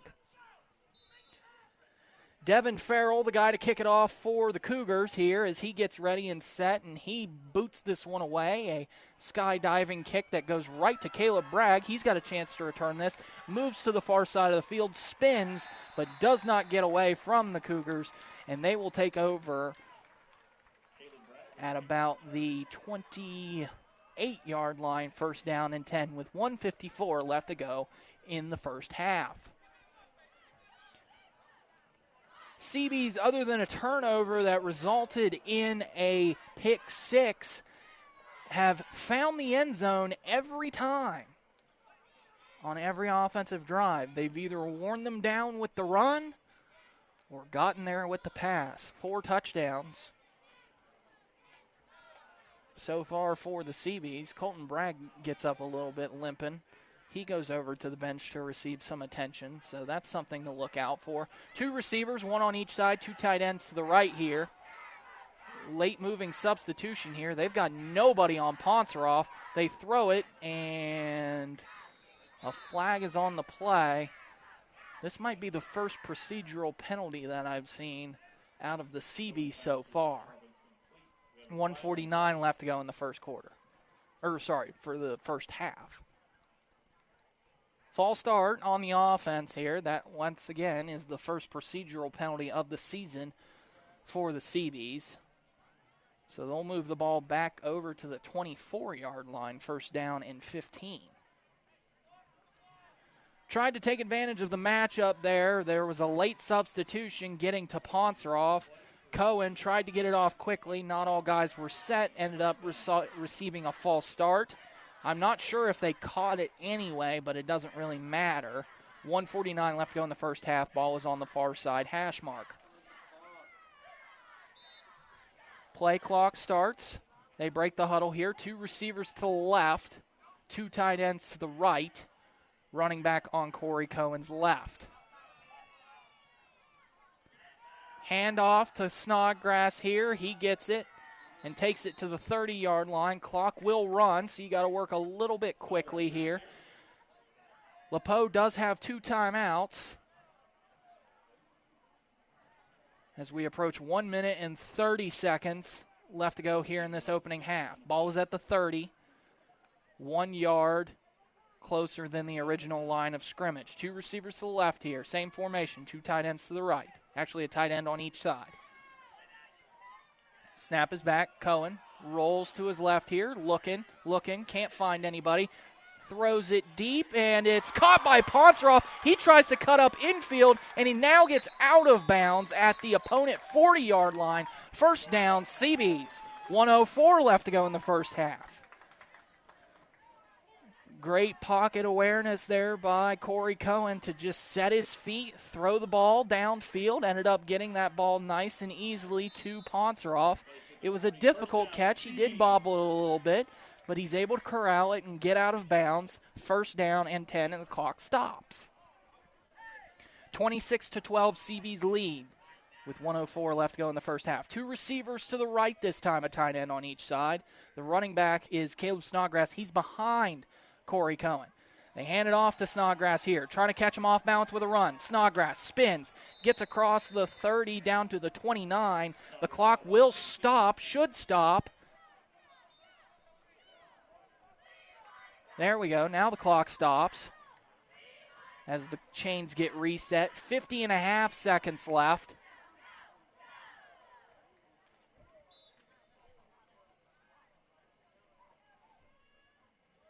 As the play clock starts. 2 receivers to the right here. Tight end on each side. Running back to Corey Cohen's right. They hand it off to Hall. Hall gets some open space. He's across the sticks inside the 20 down to about the 16-yard line. 39 seconds left. Clock stops again to reset the chains. Timeout, Clay Battelle. Good time to take that second timeout. You've got one remaining here with 39 seconds left to go. West Virginia plate 1RG 158.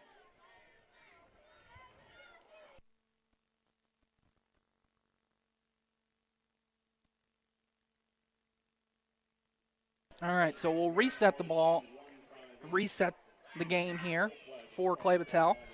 They are driving with 39 seconds left. Clay Battelle has one timeout left. Frontier has one as well. And Seabees are in the red zone down at the middle of the field at the 16-yard line, first down and 10. Seabees have scored a touchdown on every drive other than a pick six. So you could say that every offensive drive has ended in a touchdown, just sometimes not the way of the Seabees. Anyway, play clock starts. Lone receiver to the right is Trey Huggins. Lone receiver to the left is Braden Ponceroff. Two tight ends to the right, that's Colt Sandy and Cooper Payton. Caleb Hall is the running back. Corey drops back, throws it deep to the end zone, and it's caught by Cooper Payton for a touchdown.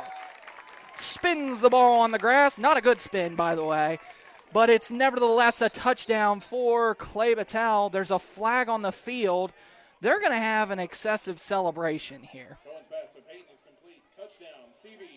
He's going to call unsportsmanlike conduct on Cooper Payton for spinning the ball in the end zone. If you want to call that, that's fine. I don't really care.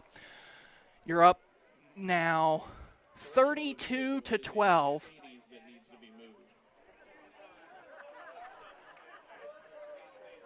34.1 seconds left. The Seabees lead by a score of 32-12.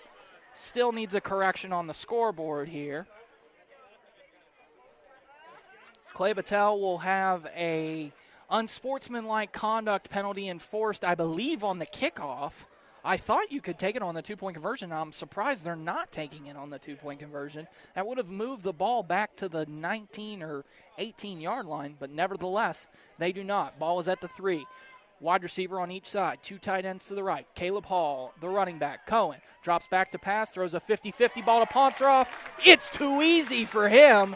Two-point conversion good, and the gambit strikes again. Braden Ponceroff with a two-point conversion good. It's 34-12. All right, we'll take a quick break and wrap up the first half here on WAJR.com.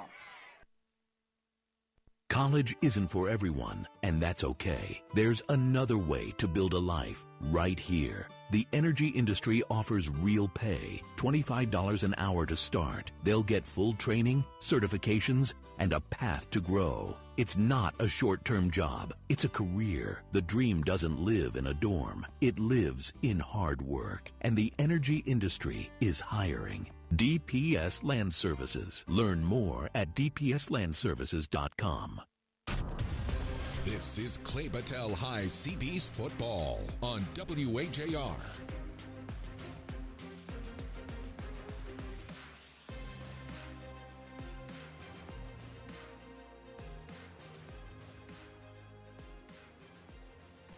.1 seconds left here to go in the first half. The first half is not over. Frontier has one timeout, and after the unsportsmanlike penalty, the kickoff will be set at the 25-yard line.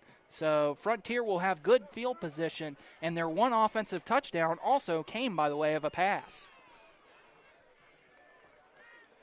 So we'll see how the Cougars respond. Ponceroff set to kick this one off. I might just think about booting this one out of bounds here. Nope, they're going to do a nice little squib kick. It bounces off a defender, stays in bounds, goes across the 20. He has to pick it up in retreating, and he stops, somehow reverses field. He's got some open space to run. He breaks a couple tackles. It's Kafart. He breaks another tackle. He's going to go all the way to the end zone. Touchdown, Frontier. In my opinion, you just got to kick the ball out of bounds there. 16 seconds now left to go in the first half, and the Frontier Cougars strike again, 18-34 with the 2-point conversion pending, and they will get the ball to start the second half.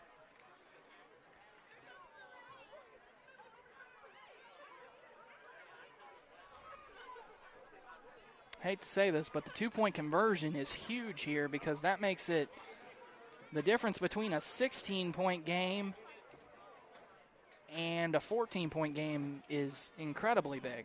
As rain starts to fall here at the Clay Patel Stadium, you hear the fans clearing out as well. 16 seconds left. Frontier with two receivers to the right, a running back to the left. QB keeper. And he gets into the end zone, 2-point conversion good, and it's an 20-34 lead for Clay Battelle.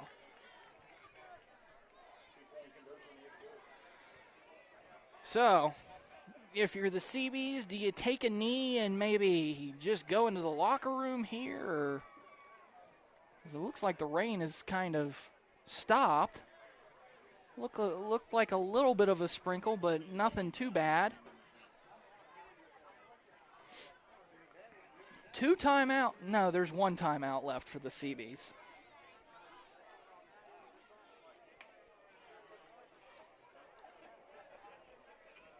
One timeout left for the CBs here as they lead 34-20 with 16 seconds left to go in the first half.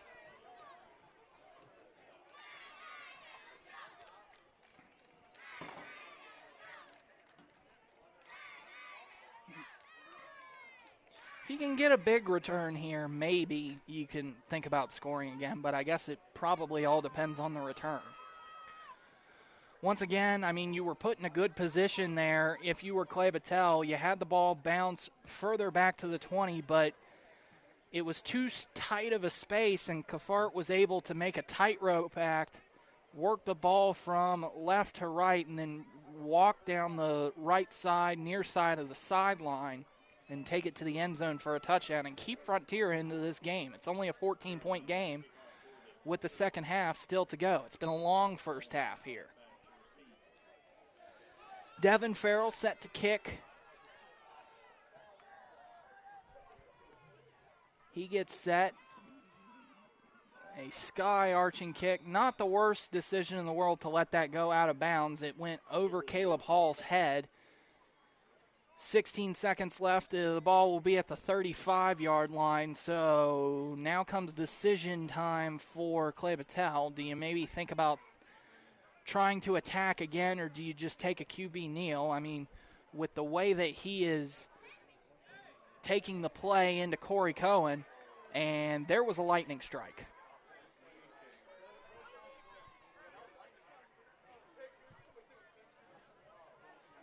Never mind, somebody was taking a picture. I swore that was a lightning strike.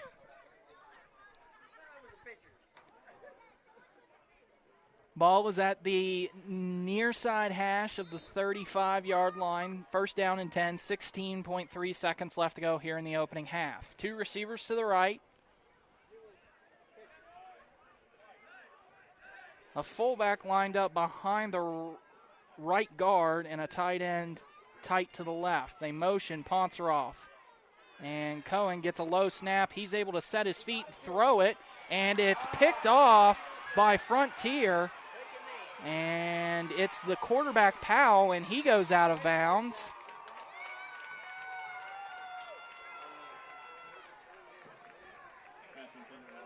Four seconds left to go in the half here.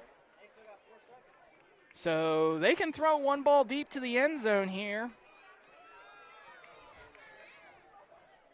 If the quarterback has the arm, of course. I'm sure he does. Actually, the ball's at the 39-yard line. So one last play here if you're the Frontier Cougars to make it a one-score game. Timeout. Frontier, their final timeout of the half. We'll take a break, and when we come back, we'll have the final play of the first half here on WAJR.com. Z-Bart is your local expert for automotive appearance and protection products and services. And now, Z-Bart can apply the ceramic Z-Gloss paint coating to your vehicle for a shine that never goes away. No more waxing, no more rubbing, no more settling for a less than perfect finish. No more. Z-Bart's ceramic Z-Gloss is a 3-layer coating that preserves your vehicle's incredible shine. Get the glossy details online at zbart.com. Z-Bart of Morgantown, just off I-68 exit 7, Fort Pierpont Plaza. Your child doesn't have to leave home or go to college to build a future. The energy industry is hiring, starting at $25 an hour with benefits and certifications. And the more they learn, the more they earn. It's hard work, but it's worth it. It's not a short-term job. It's a career. And the energy industry is hiring. DPS Land Services. Learn more at dpslandservices.com. This is Clay Battelle High CB's football on WAJR. Final play of the first half here. Wide receiver out to each side. Let's see if Powell can test that arm. He rolls to his right, pressure coming, and it's thrown, and it is caught, but immediately taken down there by Ponceroff as he gets him down to the 19-yard line, and that will be the end of the first half. Clay Battelle leads 14-20. We'll take an extended break, and when we come back, we'll have the first half stats and scores around the state. You are listening to WAJR's coverage of Clay Battelle CB's football. Z-Bart is your local expert for automotive appearance and protection. Let's talk about rust. Rust is slowly eating away at the metal in your car. Z-Bart Rust Protection stops the rust that began the minute you drove your vehicle home. And even if your car isn't new, Z-Bart's Rust Eliminator halts existing rust in its tracks. Protect one of life's largest investments. Go to zbart.com. Z-Bart of Morgantown, I-68 exit 7. Rust never stops until you hire Z-Bart. Health works for you, for rehab and fitness too. Keeping high school athletes healthy is something that HealthWorks Rehab and Fitness takes great pride in. That's why our certified athletic trainers work with many area schools during practice and on the sidelines during tonight's game. Unfortunately, injuries do happen in sports, at work, and at home. At HealthWorks, our goal remains the same, to get you back in action. When you need physical therapy, you need HealthWorks. HealthWorks Rehab and Fitness, Morgantown, Westover, Cheat Lake, Blacksville, Smithfield, Waynesburg, Fairmont, and Buchanan. When your body hurts, go to HealthWorks. Our people make the difference in the way you feel each day. When your body hurts, go to HealthWorks. Once upon a time, there were no portable toilets, and finding relief was an adventure. Then came crowded restrooms, unpleasant and inconvenient. Enter Saving Grace Septic and Rentals, providing clean, reliable portable toilets for every event, from football games to family gatherings, even work sites. And when septic systems need service, we're your first call. We're local, we care, and we're there when you need to go. For comfort and convenience, we're your saving grace. 304-282-7210. While others search far and wide for solutions, you know where to turn. Patton Building Services. Since 1981, we've been more than a service provider. We're a legacy. From janitorial to general building maintenance, we believe clean environments build better business. We don't just maintain buildings, we maintain communities. Patton Building Services. Beyond cleaning. Total building care. Find us online at pattonbuildingservices.com. Z-Bart is your local expert for automotive appearance and protection. If you're concerned about rust and have a used vehicle, you need to know it's not too late. Z-Bart Rust Eliminator is a 3-step process. First, we pressure wash the underside of your vehicle and inspect. Next, we spray on the Rust Eliminator chemical. Then, we apply the patented Z-Bart undercoating. Add years of life to your vehicle. Learn more at zbart.com. Z-Bart of Morgantown, I-68 exit 7.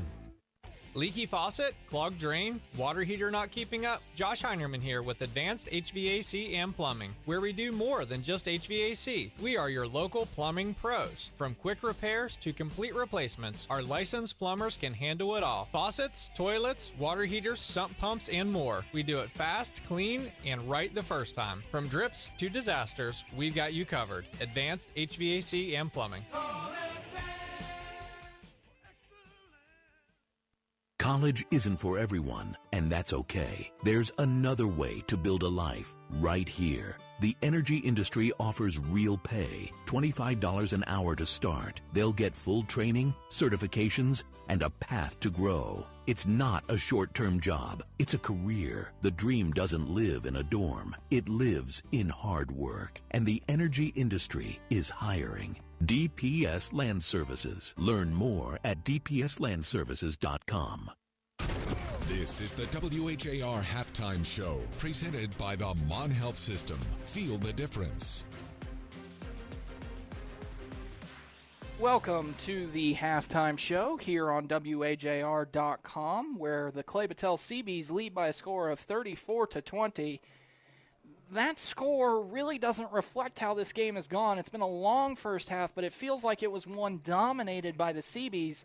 However, the Frontier Cougars are able to take advantage of Seabees' mistakes and keep this a game at halftime. We'll go over the first half stats. This halftime report is sponsored by Patent Building Services. From janitorial to general building maintenance, Patent Building Services believes clean environments build better business. We don't just maintain buildings, we maintain communities. Online at patentbuildingservices.com. First, we'll go over the rushing numbers, and then we'll go over the rest of the stats for the Clay Battelle Seabees, and then work over to the Frontier Cougars. Rushing tonight for the Seabees, it's been two to three guys. Caleb Snodgrass leads the way rushing with 9 rushes for 100 yards and a touchdown. Caleb Hall with 9 rushes for 79 yards and a touchdown. And Corey Cohen with 6 rushes for 49 yards and a touchdown. Passing for Corey Cohen, he's 10 of 15 for 154 yards, 2 touchdowns, and 2 interceptions. And then for the receiving side for the Clay Battelle Seabees, Braden Ponceroff is the leading receiver with 111 yards and 1 touchdown on 6 receptions. And Cooper Payton also has a touchdown with 2 receptions for 28 yards. And then Colt Sandy, the tight end, also has a reception for 12 yards. We move on to the Frontier Ohio side. Austin Caffart has been the main man for the Frontier Cougars. However, Caleb Kirkpatrick leads the way in rushing, 5 rushes for 21 yards. However, Caffart has 2 rushes for 12 yards. Devin Farrell, 1 rush for a yard. Avery Powell, 1 rush for a yard. And Levi Hayes, 1 rush for a yard. Passing for the Cougars, Avery Powell is 7 of 9 with 127 yards, a touchdown, and an interception. And then receiving for the Frontier Cougars, it's no surprise, Austin Caffart has leading the way with a touchdown on 4 receptions for 78 yards. Devin Farrell had that 1 catch for 29 yards where he looked like he was out of the game and was reporting eligible. And then Aiden Bills, the tight end, has 1 reception for 20 yards as well. Those are the first half stats. When we come back, we'll report on games going on around the state. You're listening to Clay Battelle Seabees football here on WHAR.com.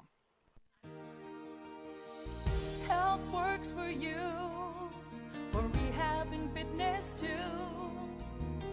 Keeping high school athletes healthy is something that HealthWorks Rehab and Fitness takes great pride in. That's why our certified athletic trainers work with many area schools during practice and on the sidelines during tonight's game. Unfortunately, injuries do happen in sports, at work, and at home. At HealthWorks, our goal remains the same, to get you back in action. When you need physical therapy, you need HealthWorks. HealthWorks Rehab and Fitness, Morgantown, Westover, Cheat Lake, Blacksville, Smithfield, Waynesburg, Fairmont, and Buchanan. When your body hurts, go to HealthWorks. Our people make the difference in the way you feel each day. When your body hurts, go to HealthWorks. Z-Bart is your local expert for automotive appearance and protection products and services. And now, Z-Bart can apply the ceramic Z-Gloss paint coating to your vehicle for a shine that never goes away. No more waxing, no more rubbing, no more settling for a less than perfect finish. No more. Z-Bart's ceramic Z-Gloss is a 3-layer coating that preserves your vehicle's incredible shine. Get the glossy details online at zbart.com. Z-Bart of Morgantown, just off I-68 exit 7, Fort Pierpont Plaza. Josh Heinerman here with Advanced HVAC and Plumbing. For over 25 years, we have been making Morgantown homes cozy and efficient. From emergency repairs to energy-efficient upgrades, your comfort is our top priority. A proud supporter of high school athletics, Advanced is the area's only factory-authorized Carrier dealer, but we can service any brand or model. Carrier. Turn to the experts and turn to Advanced.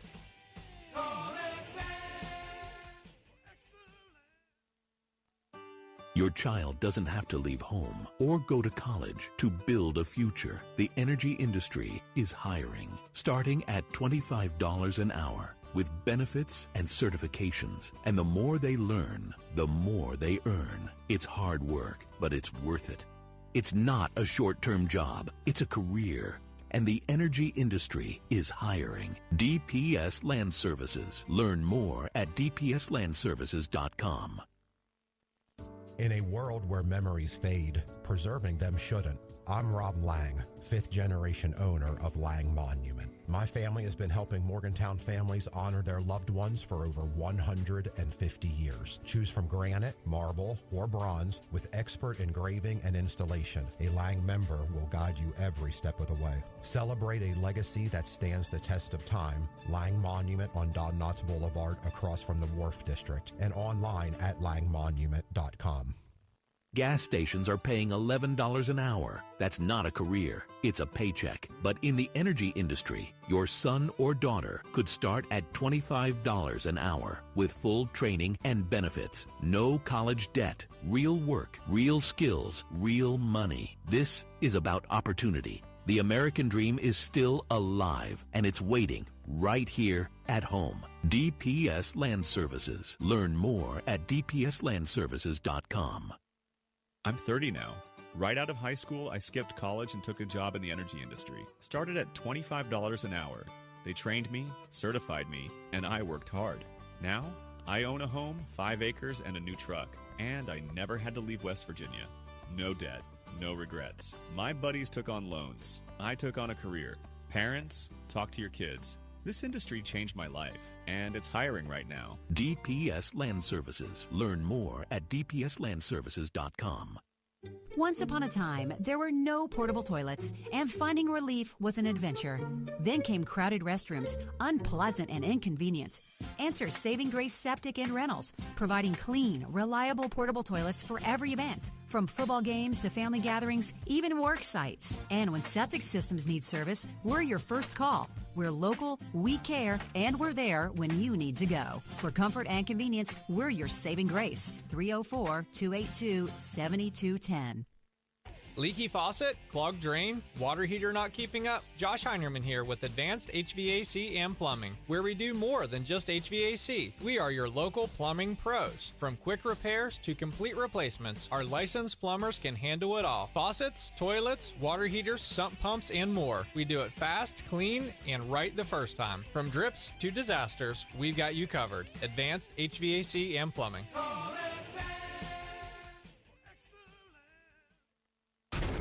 Now back to the Mon Health System halftime report on WHAR. Well, folks, it happened. The skies opened up, and it is downpouring, and with rain comes lightning, and with lightning comes thunder. We are in a rain delay here at halftime in Blacksville, West Virginia, where the Clay Battelle Seabees lead by a score of 34-20.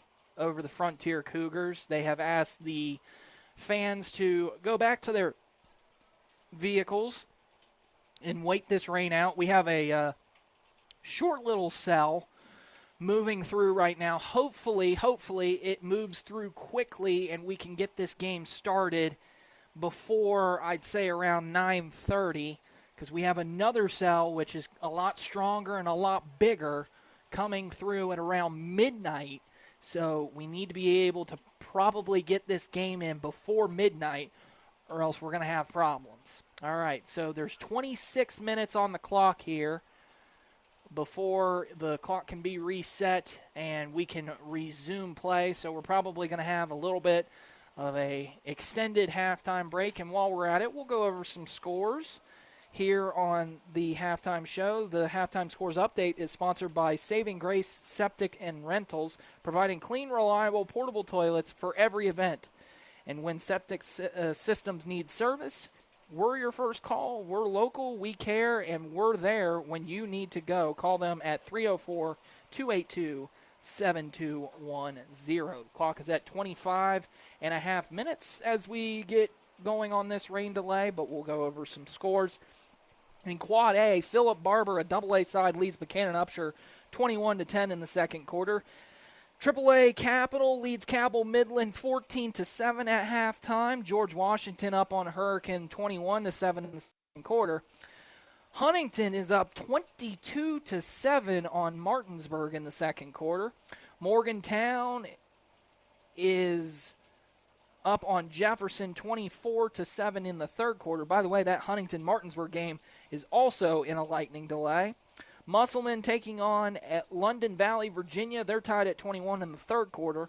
Riverside is tied at 0 for Oak Hill. Spring Valley tied at 6 with Parkersburg.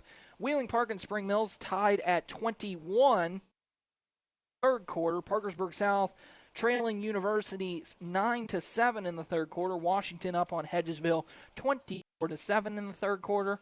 Greenbrier East, a AAA side, tied with Woodrow Wilson 14 at halftime. Moving on to the AAA side, Bridgeport up on a Virginia side, Heritage Virginia 27-14 in the quarter. Lindsley Cadets and Brook tied at nothing. Moorfield, a double-A side, trailing to Elkins 24-6 in the third quarter. Fairmont Senior up on Robert C. Byrd 21-2 in the third quarter. Grafton up on East Fairmont 14-10 at halftime. Kaiser up on Lewis County 49-0 in the third quarter. Chapmanville up on Nicholas County 24-0 in the third quarter. North Marion is up on Quad A side Preston 7-0 in the first quarter. Point Pleasant up on Gallia County, Ohio. They are trailing Gallia County, Ohio 21-14. Princeton up on Bluefield, double-A side 20-6 in the second quarter. Ripley up on double-A side Ravenswood 28-0. They're in a lightning delay in the second quarter. Nitro up on St. Albans 7-0 in the second quarter. Herbert Hoover is up on Winfield 28-0 in the third quarter. That's a shocker. Moving on to the AA side, Hancock, Maryland trailing Berkeley Springs 25-8 at halftime.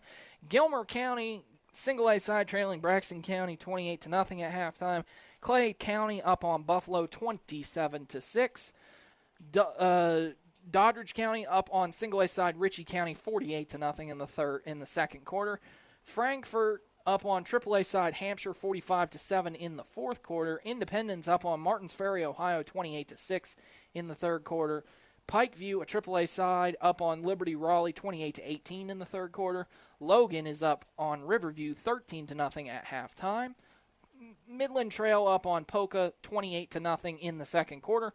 Mingo Central up on Westside 18-6 in the second quarter. Oak Glen is up on single A side St. Mary's 33-12 in the third quarter. Petersburg up on Wyoming East 20-0 in the third quarter. Scott up on Wayne 3-0 in the second quarter. Sissonville played Tulsa yesterday. They won by a final of 20-19. Lincoln trailing to South Harrison 14-7 in the third quarter. Greenbrier West single A side up on Summers County 26-6 at halftime. AAA side John Marshall up on Weir 35-6. We move on to the all-important single A side. Once again, your score here, Clay Battelle up on Frontier, Ohio, 34-0 at halftime, but we are in a lightning delay as the clock has been reset. We're at 27 minutes now. Wheeling Central trailing Fort Fry, Ohio, 27-0 in the third quarter. East Hardy is trailing Pendleton County 29-20 at halftime. Meadow Bridge up on Pocahontas County 12-6 at halftime. Calhoun County up on Richwood 26-0 at halftime. Tucker County up on Tigris Valley 42-0. Tug Valley up on Sherman 12-0 in the first quarter. Montcalm defeated the Twin Valley Virginia Panthers 43-6. Wahama up on AA side Tyler Consolidated 16-6. Wirt County is defeating Magnolia 12-0. Those are your scores from around the state. We'll take an extended break. T-minus 30 seconds.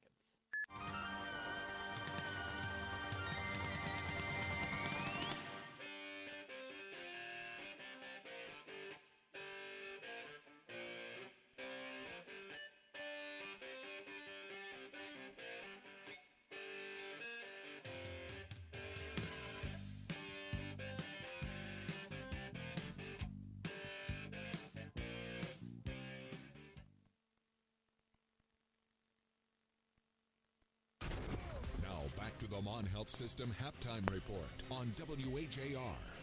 Welcome back to WAJR's rain delay coverage, I guess you can call it here. We are 12 and a half minutes away from getting this second half started. I'm joined by Athletic Director of Clay Battelle, J.R. Kraft. And thank you, first of all, thank you for keeping us safe. I know you're probably getting a lot of crap right now, but I'm going to be the first to thank you for keeping us all safe. Well, I appreciate it. Public safety is definitely something you got to worry about. You know, when I'm looking out here at the stadium, nothing but metal bleachers is not a good environment when you've got lightning in the air. Yeah, so we'll talk a little bit about the protocol here, even though we're almost finished with it. It looks like the rain has dissipated. Hopefully we can get this second half started, but talk to me about the protocol here. Yeah, so at the end of the first half, we had lightning in the air. I discussed with the white hat official. He said that let them get to the locker room. Another lightning strike in the area. Let's roll. And just about that time they got in the locker room, that lightning strike hit. We started that 30-minute countdown. Got all of our fans out of the stadium into their cars outside of this area. Then we had a couple flashes within a certain mile radius, and we said, hey, we got to extend it. And now we're rolling just about 11 and a half minutes now. So I think we're, like as you said, we came back from the break. I think we're in the clear now, which is really good. We want to get this game going to get these kids home. All righty. Well, last thing I'm going to ask you before we get you out of here, do you miss being out on the sidelines? Oh, that's the loaded question. I really hope my wife isn't listening right now, but there are times I do miss it. You know, I have a year-and-a-half-old daughter, and she was the reason I gave up coaching because I wanted to be invested as a father. I didn't want to miss anything with her. I know she's still, only a year and a half, but those are important they years. Are. But with my athletic director duties, I didn't want to be gone all the time. Practice till 6 o'clock every evening, then have to hit a game every night. I wanted to be able to go home if there was no sporting event here at the school and to go home and play with my daughter and see my wife for a while. But there are times when I get a huddle message from another school that they're sending film to us, and I want to go watch it and give my 2 cents. Yeah, I want to give I feel like, I can help with this way, and then I'm like, nope, don't watch the film at all. It's not worth it's not worth that pull. But there are days that, man, I miss it. I'm still really good friends with Coach LePeau, Coach Huffman, and our entire staff. And there are days I miss it, but then there are days that, like right now. I was about to say, do you love this? Is this a fun part of your job? Probably the most fun part of your job is doing PA, right? I do enjoy it. I got to fill in for our PA announcer for a little bit this evening while he was getting across town traffic. But I mean, honestly, anything I can do for our student athletes and our students in general, I love it. Well, I hate to go, but I'm getting pulled in another direction. Absolutely. All right. Appreciate your time, J.R. Kraft, here on WAJR.com.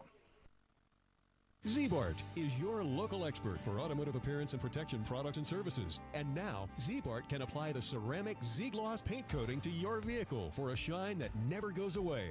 No more waxing. No more rubbing. No more settling for a less than perfect finish. No more. Z-Bart's Ceramic Z-Gloss is a 3-layer coating that preserves your vehicle's incredible shine. Get the glossy details online at zbart.com. Z-Bart of Morgantown, just off I-68 Exit 7, Fort Pierpont Plaza. Josh Heinerman here with Advanced HVAC and Plumbing. For over 25 years, we have been making Morgantown homes cozy and efficient. From emergency repairs to energy-efficient upgrades, your comfort is our top priority. A proud supporter of high school athletics, Advanced is the area's only factory-authorized Carrier dealer, but we can service any brand or model. Carrier. Turn to the experts and turn to Advanced.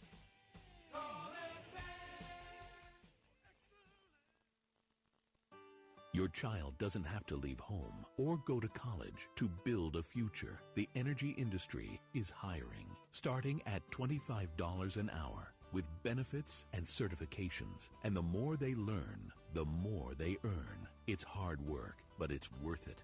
It's not a short-term job. It's a career. And the energy industry is hiring. DPS Land Services. Learn more at dpslandservices.com. In a world where memories fade, preserving them shouldn't. I'm Rob Lang, 5th generation owner of Lang Monument.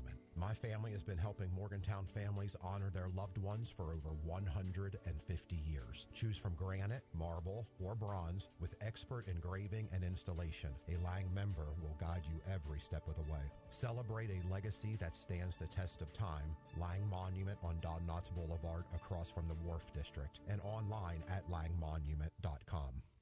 Gas stations are paying $11 an hour. That's not a career, it's a paycheck. But in the energy industry, your son or daughter could start at $25 an hour with full training and benefits. No college debt, real work, real skills, real money. This is about opportunity. The American dream is still alive, and it's waiting right here at home. DPS Land Services. Learn more at dpslandservices.com. I'm 30 now. Right out of high school, I skipped college and took a job in the energy industry. Started at $25 an hour. They trained me, certified me, and I worked hard. Now, I own a home, 5 acres, and a new truck. And I never had to leave West Virginia. No debt, no regrets. My buddies took on loans. I took on a career. Parents, talk to your kids. This industry changed my life, and it's hiring right now. DPS Land Services. Learn more at dpslandservices.com. Once upon a time, there were no portable toilets, and finding relief was an adventure. Then came crowded restrooms, unpleasant and inconvenient. Answer Saving Grace Septic and Rentals, providing clean, reliable portable toilets for every event, from football games to family gatherings, even work sites. And when septic systems need service, we're your first call. We're local, we care, and we're there when you need to go. For comfort and convenience, we're your saving grace. 304-282-7210. Leaky faucet? Clogged drain? Water heater not keeping up? Josh Heinerman here with Advanced HVAC and Plumbing, where we do more than just HVAC. We are your local plumbing pros. From quick repairs to complete replacements, our licensed plumbers can handle it all. Faucets, toilets, water heaters, sump pumps, and more. We do it fast, clean, and right the first time. From drips to disasters, we've got you covered. Advanced HVAC and Plumbing.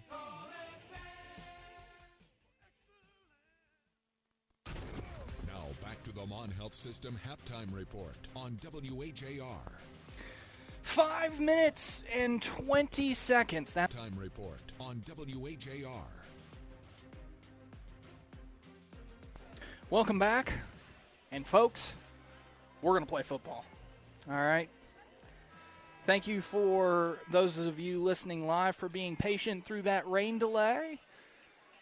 Hope everybody is nice and cozy back at home, or if you're traveling, enjoying a nice little road trip with me solo. Once again, I am Ethan Collins calling this Clay Battelle Seabees game against the Frontier Cougars as we are just about set to kick the second half of play. The Seabees lead by a score of 34-20.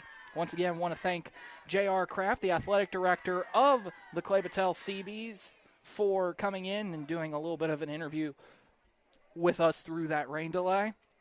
And Hope you guys enjoyed that music as well. You're going to be hearing it probably sometimes throughout the season, and if you don't like it, well, I'm sorry. You're just going to have to turn it on your radio. Anyways, folks, we are finally ready and set to kick this one off. Looks like we have a new kicker. It's Damon Cohen set to kick this one off here to start the second half for the Seabees. Braden Ponceroff is still on the kickoff unit.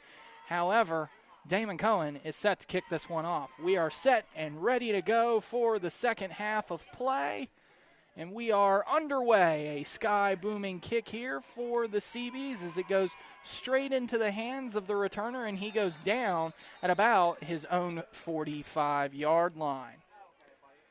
That was number 24, Braden Boren, on the return for the Cougars, and they will have the ball at their own 46 to start the second half of play. If they score a touchdown here, it is a one-score ball game with 11:53 left to go here in the third quarter. Ball is placed at the middle of the field on the 45-yard line, first down and 10. They break the huddle in a one receiver on each side look formation, two tight ends to the right. Kirkpatrick is on the quarterback's left. Hard count here. They hand it off to Kirkpatrick. He's looking. He's got some space. He gets a couple of blockers and is tackled by Colt Sandy at about the 50-yard line. Gain of about 5 on the play. Second down and 5 for the Cougars. Clock is now rolling. 11:30 left to go here in the third quarter. We got to move slightly a little bit quickly. It certainly can't prolong the same way the first half did because we do have some impending weather that's coming in at around midnight. So we do have to work with a little bit of haste here on the clock, but nevertheless, second down and 5 here. Two receivers to the left, a tight end on each side. Kirkpatrick on the quarterback's left. They hand it off. No, they fake the handoff. It's going to be a QB keeper. He gets past the first down sticks and tackled by Colt Sandy just beyond the 45-yard line of Clay Battelle. It'll be tackled at the 44, and it'll be a Frontier Cougars first down.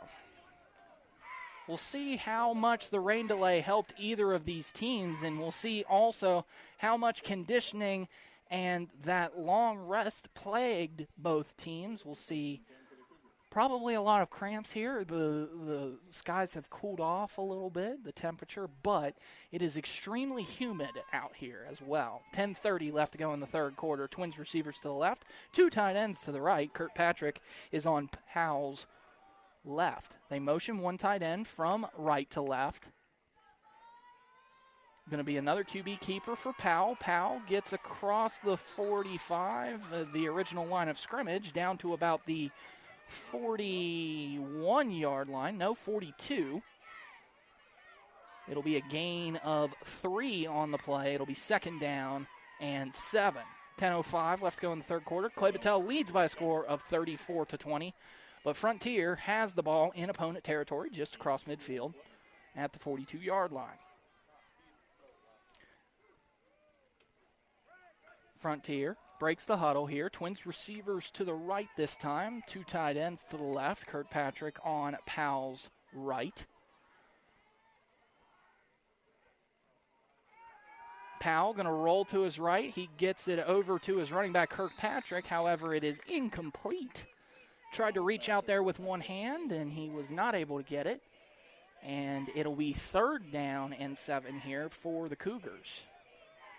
Possible 4-down territory. Obviously, depends on what you're looking for here on this third down. I think if they get any sort of positive yardage here, they'll go for it on fourth down. Nevertheless, it is third down and 7 here for Frontier as they break the huddle with 25 seconds on the play clock. A receiver on each side. Kirkpatrick, actually it's trips receivers to the right here, lone receiver to the left. Kirkpatrick on Powell's right. They fake the handoff to Kirkpatrick. They're going to drop back to pass here, and it's almost picked off. It goes right into the hands of Caleb Bragg, the free safety. He's not able to corral it. However, it does bring up fourth down. Now comes an interesting decision here if you're Frontier. Do you try and go for it and possibly seize a little bit of momentum into this game, or do you punt it away and trust your defense to stop them? The only time they've been able to stop them is if they've forced a turnover so far. 9:24 stopped on the clock here with a 4th down and 7. Play clock starts. They break the huddle. Looks like Twins receivers over to the short side of the field on the left. The tight end on each side, Kirkpatrick to Powell's left. Stop, fake the handoff, dropping back to pass. Here it is incomplete. The intended receiver was Austin Kafart. It went right into his chest and bounced out, and it'll be a turnover on downs. Clay Battelle will take over at their own 42-yard line. So now a chance to get back into comfort mode if you're Clay Battelle and get a 3-score lead, possibly go up by a score of 40-20 at least with 9:20 left to go here in the third quarter. Your current score, Clay Battelle CB's 34, Frontier Cougars 20. Clay Battelle breaks the huddle for their first play of the second half. Twins receivers to the right, lined up of Trey Huggins and Braden Ponceroff, the slot receiver. 2 tight ends to the right, tight end on each side. Caleb Hall looks to be the running back. They hand it off to him. He goes to the strong side of the field, breaks a couple tackles, gets across midfield, and is down at the 49-yard line of Frontier. The line to gain is the 48. That'll bring up 2nd down and 1 for Clay Battelle. 9:07 left to go here in the third quarter. On the clock is rolling. Clay Battelle would probably like to run the ball ad nauseum here, really wear down possibly this Frontier defensive front and take a 3-score lead. And they are taking their time. LePeau gets the play into his quarterback. They break the huddle here with 20 seconds left on the play clock. Receiver on each side, 2 tight ends set out behind the offensive line on the right side. Caleb Hall is the running back to Cohen's left. They hand it off to Cohen over to the right side. He bounces to the middle of the field, gets across the sticks, down over to the 45, and forward progress will knock him down at the 44. That is a first down for Clay Battelle.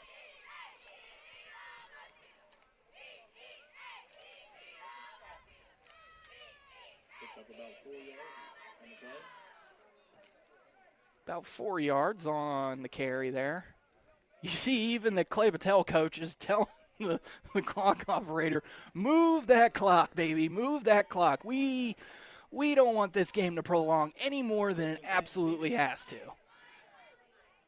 Clay Battelle CBs have looked good through about a quarter and a half. They let the lead slip out on them in that second half of the second quarter here and has made a game of it. But Clay Battelle CBs are driving in opponent territory. Twins receivers to the right, a tight end on each side. They hand it off to Hall. Hall bounces to the outside of the left, and he's going to be tackled for a loss there. That was Caden Barrows on the tackle for loss, and that puts them behind the sticks here, back across the 45 down to the 47 of Frontier, and it will be 2nd down and 12.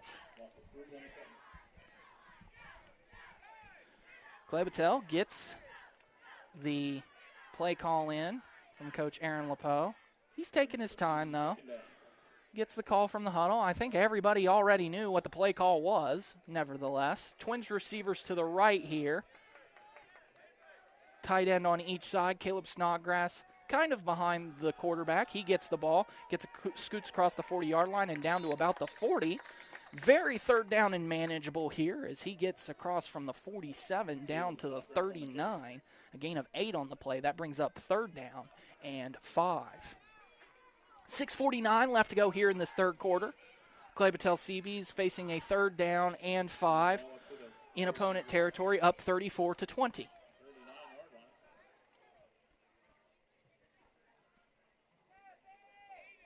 They break the huddle here. Twins receivers to the right again. Tight end on each side. Caleb Hall, the running back here, to Cohen's right. Hard count, flag, and they jump off sides. And just like that, you'll move the chains. 1st down and 10. Well, I don't know. I don't know if it's an exact 1st down here. Let's see where they spot it. Yep, going to be a 1st down. 1st down and 10 for the CBs inside the 35, down to the 34-yard line. 1st down and 10. You know, Chance talked about this a little bit too. Corey Cohen must have a really, really good hard cadence because he is able to jump a lot of opponents off sides.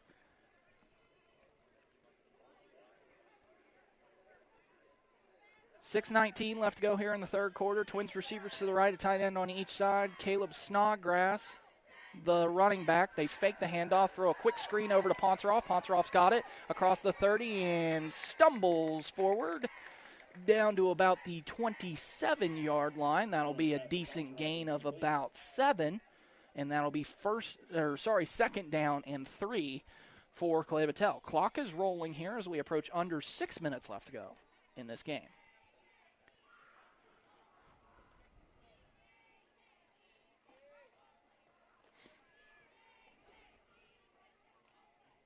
See what they do here. I mean, they're taking their sweet time, and as they should, with the ability that you're able to move the ball here. A receiver on each side, 2 tight ends lined up behind the right guard and right tackle. Snodgrass is the running back here. He bounces to the line as they get a good push forward here, but that's all he's going to get. Very close to the line of gain, maybe about a half yard there, or a good solid yard. They mark it at the 25-yard line. The line to gain is about the 24 and a half. And they are churning that clock here as we approach 5 minutes left to go in this third quarter.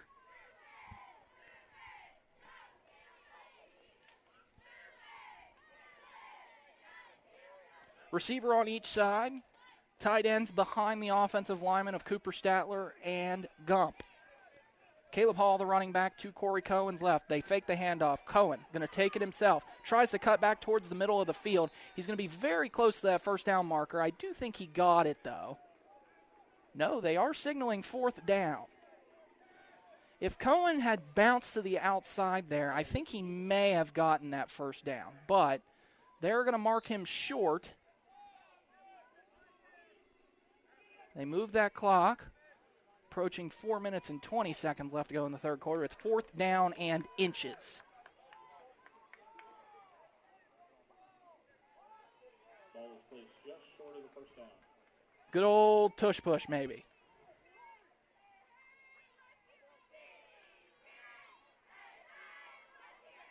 $15 seconds left on the play clock here. Lepeau doesn't want them to know. Corey Cohen comes to his coach and then goes back to the huddle here. 6 seconds left on the play clock. Cohen under center. I formation. Receiver on each side, a fullback and a running back. Snaps it. QB sneak. He's easily going to get the first down and a whole lot more. He's moving forward inside the 20 down to the 16-yard line. Great QB sneak there by Corey Cohen as he gets that inside to the red zone and at the 16-yard line. First down, Clay Battelle. 3:30 left to go in this third quarter as the clock stops to reset the chains.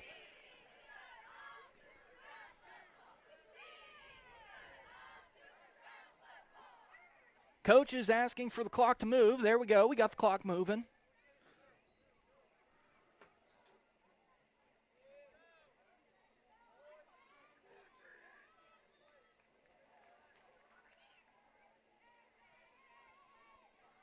.28 seconds on the play clock here.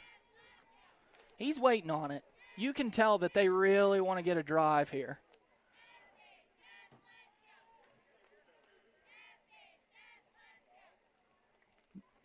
Coach Butch blocking the play call here coming from Aaron Lepeau. He doesn't want his Frontier Cougars knowing anything. 5 seconds on the play clock here. Got to get it snapped. He does. Cohen rolls to his right, looks for an open man. He's got somebody open. He's going to throw it towards the end zone. Incomplete. Intended receiver was the tight end Colt Sandy, and it falls incomplete, and the clock does stop at 2:45 left to go in this third quarter. Second down and 10 for the Seabees. Fans have definitely stuck around here. Good showing by the Frontier Cougar faithful as well. 2:45 left to go here in this third quarter. Second down and 10 for the Seabees. Close to the near side hash as they're working from right to left. They're asking for the clock to roll. It's not going to roll this time. It's an incomplete pass. As we approach the play clock down to 20 seconds, this has been a really good drive for the Clay Battelle Seabees. Hate to see it end without points. Tight end on each side. Two receivers to the right here. Caleb Hall to the quarterback's right. Cohen rolls to his right, looking for a man downfield, throws it towards the end zone, and it's incomplete. looking for a flag. No flag. And the clock does stop again. 3rd down and 10. I think the intended receiver was Colt Sandy. Defender all over him. Decided not to throw the flag. I think you could call that either way. Fair to let that play go. 3rd down and 10 with 2:36 left to go here in the 3rd quarter.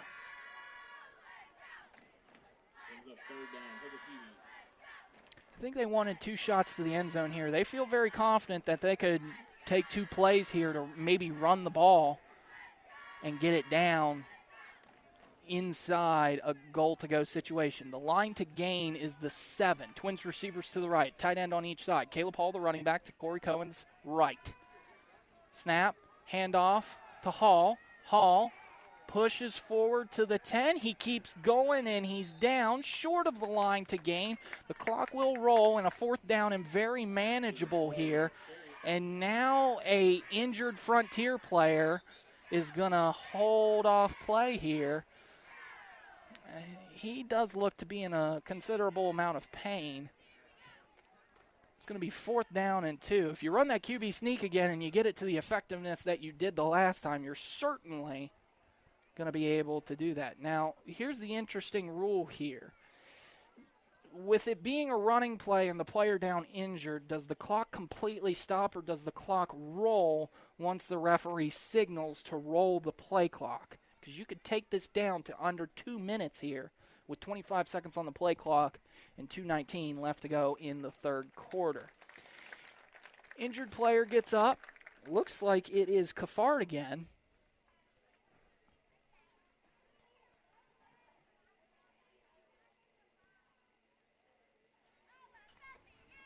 Looking here. It's on the far side of the field, so, and they have these Carolina blue numbers, so I can't exactly tell. Referee blows his whistle, asking for the teams to get back onto the field. They toss the helmet over to one of the assistant coaches, and he's going to go to the sidelines to seek treatment.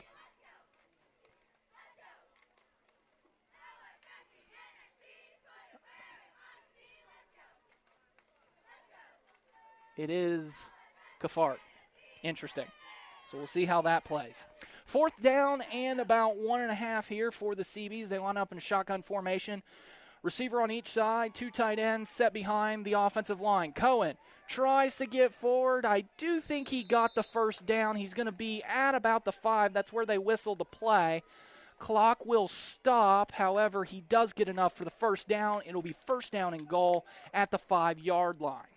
2:11 left to go here on the play clock in the 3rd quarter.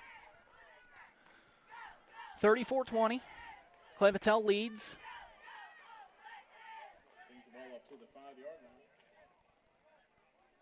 Now we run the clock. Please. Roll the clock, please. There we go. We got it now. 2:10 left to go here in the 3rd quarter.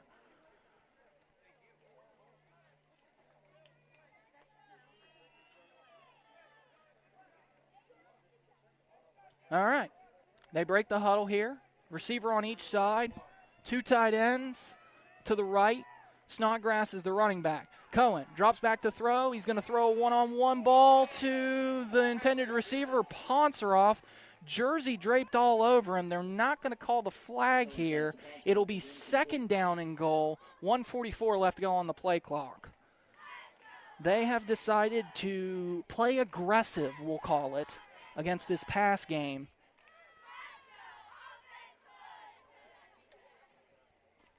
So what do you do when you get aggressive pass game defense? You run the ball. 2nd down and goal here from the 5. Receiver on each side. Ponceroff to the left. Trey Huggins to the right.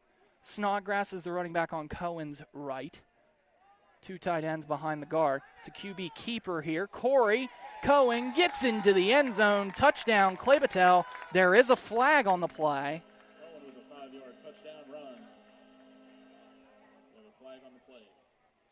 This was after he crossed the goal line, so it is a dead ball. Block in the back.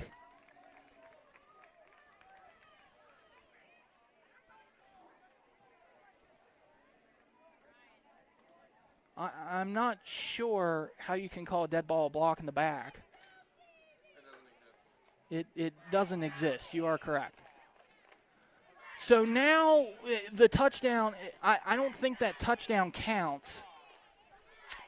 That flag was thrown very late. He was very much across the goal line here, but nevertheless, they decide to throw the flag at the 15-yard line. Now is the ball being placed. 2nd down and goal here. So now is an interesting aspect. Do you try and attack with the pass, or do you try and say, we're going to take 2 downs, we're going to run it down your throat, and we'll score anyway?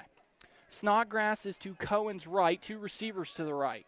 They hand the ball off to Snodgrass. Snodgrass gets into the 2nd level, and he's down to the original line of scrimmage at the 5.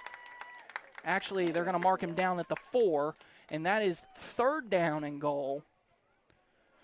And I say run it again. You get 2 downs here to run it down their throat.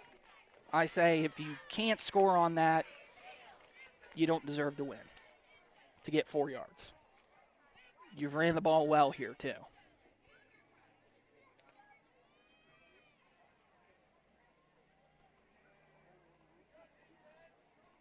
A crowd of CBs surround Aaron Lepeau as he gets the play call in. Receiver on each side. Cooper Payton is behind Cooper Statler. Colt Sandy is behind Gump. QB keeper here. Cohen into the end zone again. No flags. Touchdown CBs. They take a 40-20 lead with 39 seconds left to go here in this 3rd quarter. An excellent drive by both the CBs and Coach Aaron Lepeau here calling that drive. 2-point conversion pending here to make it a possible 22-point game. Nevertheless, it is a 3-score ball game. Ponceroff, the receiver to the left. Trey Huggins, the receiver to the right. Colt Sandy behind Gump. Cooper Payton behind Cooper Statler. It's the same play. Corey Cohen keeps it, goes into the end zone. 2-point conversion good.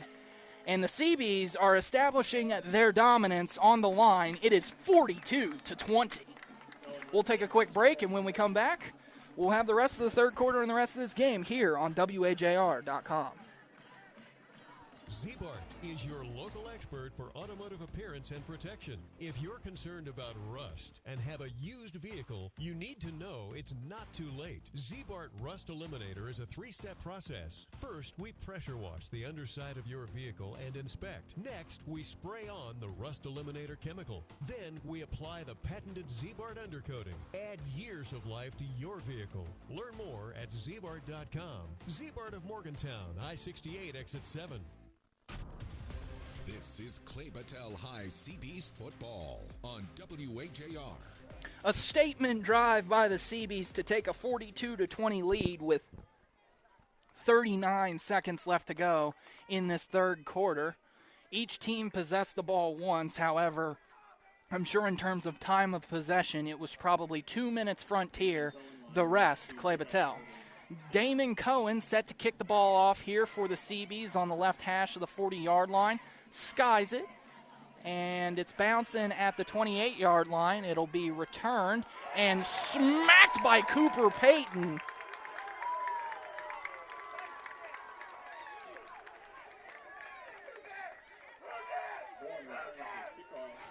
Luke Mendenhall on the return for the Cougars, and you can hear the crowd enjoying that one as well.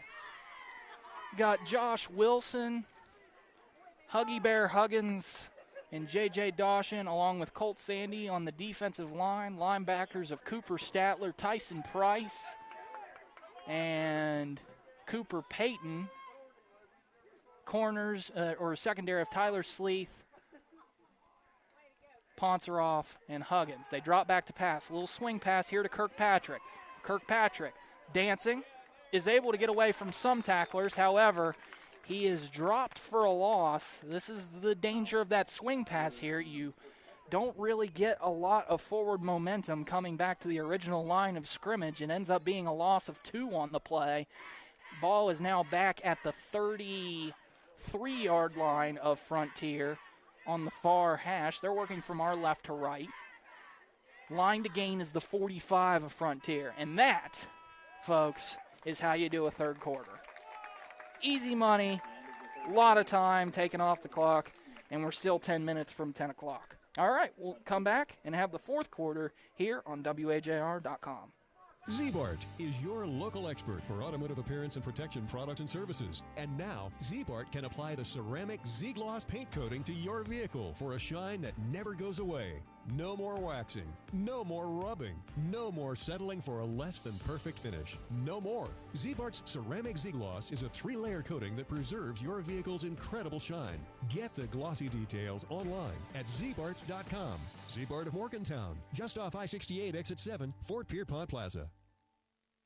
In a world where memories fade, preserving them shouldn't. I'm Rob Lang, 5th generation owner of Lang Monument.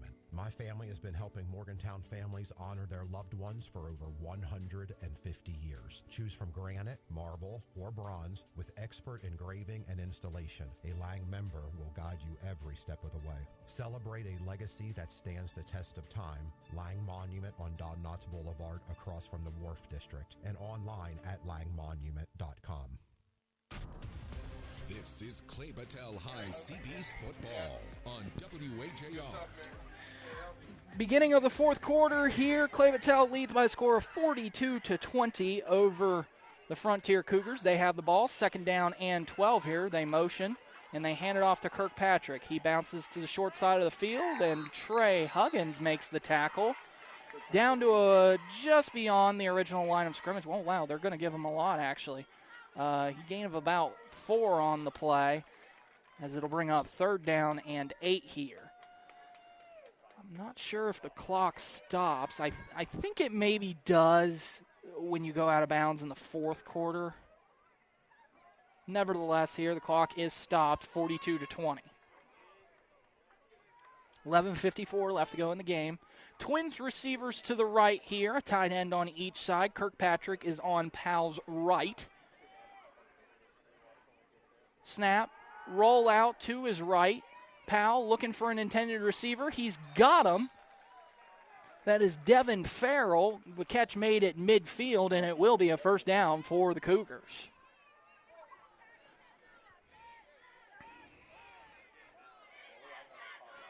The key is to not let them score quickly here as 11:47 left to go here in the fourth quarter. The clock starts. 42-20, CV's lead. Kirkpatrick on Powell's left. Twins receivers to the left, a tight end on each side. Snap, roll out to the left here, looking on the opposite side. It's a screen play to the tight end. The tight end goes out of bounds. Very close to the line of gain here. Actually, they're going to mark him about 2 yards short, down at the 42. The line of gain is the 40. 11:21 left to go in the fourth quarter. Clock does stop due to it being out of bounds.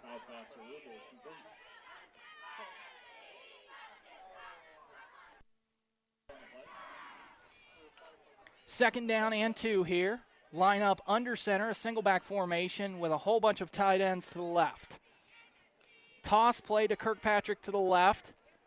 He does look like he's going to get the 1st down a whole lot more as he reverses field. He gets the 30. He's down at the 25, tackled from behind by Braden Ponseroff. At the 25-yard line, it will be a 1st down. Ball is now at the far side hash as they're working from our right to left here. And clock starts as we approach the 11 minutes left to go in this game. Substitution here from the defense. They break the huddle, the offense here. The defensive line needs to get out of here quickly. They do. 2 receivers to the left, 1 to the right. Kirkpatrick to Powell's left. They hand it off to Kirkpatrick. He is grabbed. Who was that? That was Huggy Bear on that one. You don't get away from the grip of Huggy Bear. 2nd down and 11, a loss of 1 there. And even better than that, the clock runs. Ball still at the far hash here of the 26-yard line, 2nd down and 11 here. Line to gain is the 15. They are in Clay Battelle territory, Frontier with the ball. Just outside of the red zone. Trips receivers to the left, one to the right. Kirkpatrick on Powell's left. They snap it. They fake the handoff. Little play action pass here, and it's incomplete. Intended for the tight end. That was number 6, Levi Hayes, the guy who had the pick 6, but has also had 2 drops on the offensive end. 3rd down and 11. Clock does stop at 10:03 left to go here in the 4th quarter.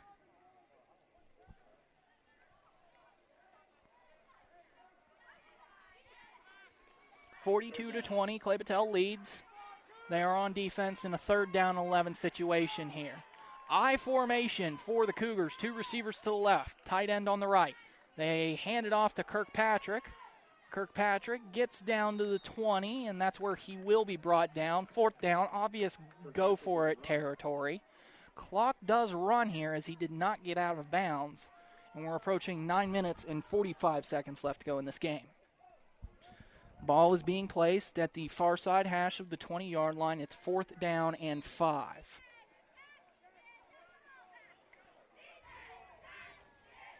Frontier still taking their sweet time.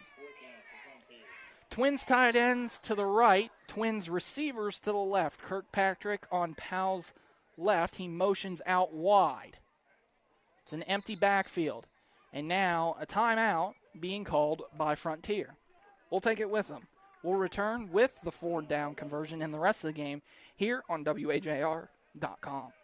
Gas stations are paying $11 an hour. That's not a career, it's a paycheck. But in the energy industry, your son or daughter could start at $25 an hour with full training and benefits. No college debt, real work, real skills, real money. This is about opportunity. The American dream is still alive, and it's waiting right here at home. DPS Land Services. Learn more at dpslandservices.com. This is Clay Battelle High CB's football on WAJR. 9:16 left to go here in the game. Frontier faces a 4th down that they need to convert if they even want to stand a chance in this game, as they have the ball at the red zone 20-yard line, 4th down and 5. Ball is placed on the far hash mark here. They come out of the break of the timeout. Looks like Twins tight ends. Nope. Looks like it's going to be 1 receiver. Actually, it's going to be an empty backfield here. Trips receivers to the left, 2 to the right.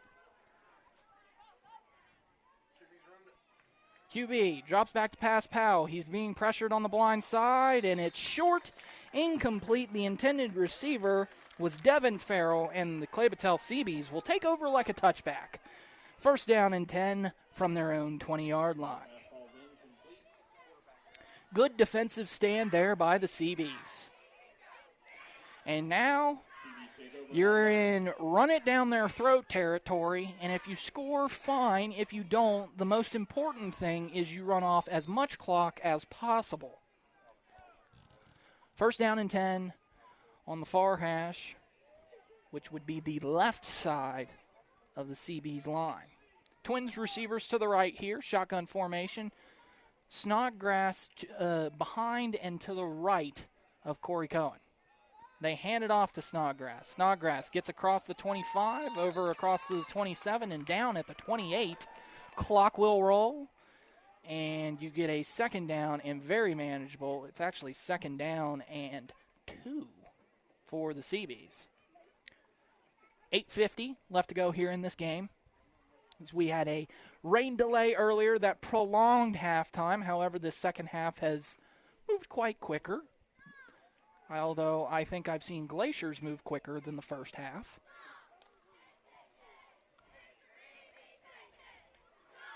You can see the steam coming off the offensive lineman. That's how humid it is right now. And that's how much the temperature has cooled off as well. 2nd down and 2. Twins receivers to the right. A tight end on each side. Looks like Caleb Snodgrass is still in the game for the Seabees at running back to Corey Cohen's right. Snap is a little high, but corralled. Snodgrass takes it to the outside of the left, gets across the sticks, flag on the play, and Snodgrass gets down inbounds over across the 40 down to about the 44. We'll see what the penalty is.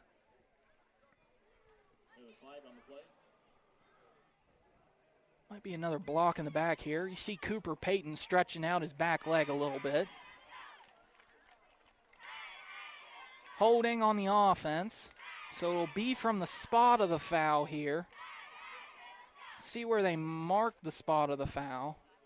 Or are they just going to move it back from the original line of scrimmage? I did not think that's how holding worked, but all right. They move it back beyond the 20 to the 18-yard line of Clay Battelle, and it'll be 2nd down and 12. But that's fine. You can run it down again, probably get the first down. 8:03 left to go in this game. 42-20, Clay Battelle.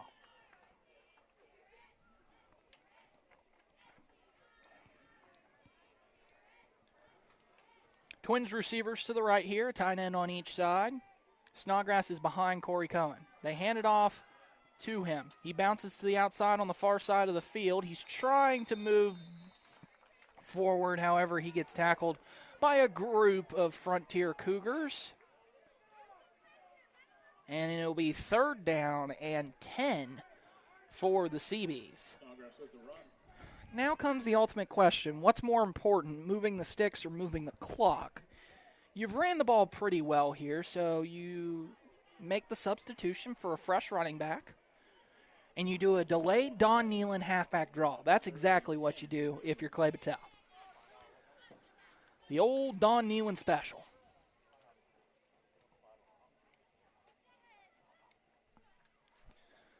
"20 seconds left on the play clock here. 7 minutes and 10 seconds left on the game clock. 3rd down and 10 for the Seabees. And they're going to run the ball clock all the way down here and look to take a timeout. They haven't broken the huddle yet. 5 seconds left on the play clock. And they take a timeout with 6:54 left to go on the game clock. We'll take it with them when we return. 3rd down here on WAJR.com. I'm 30 now. Right up. Health works for you. For rehabbing fitness too.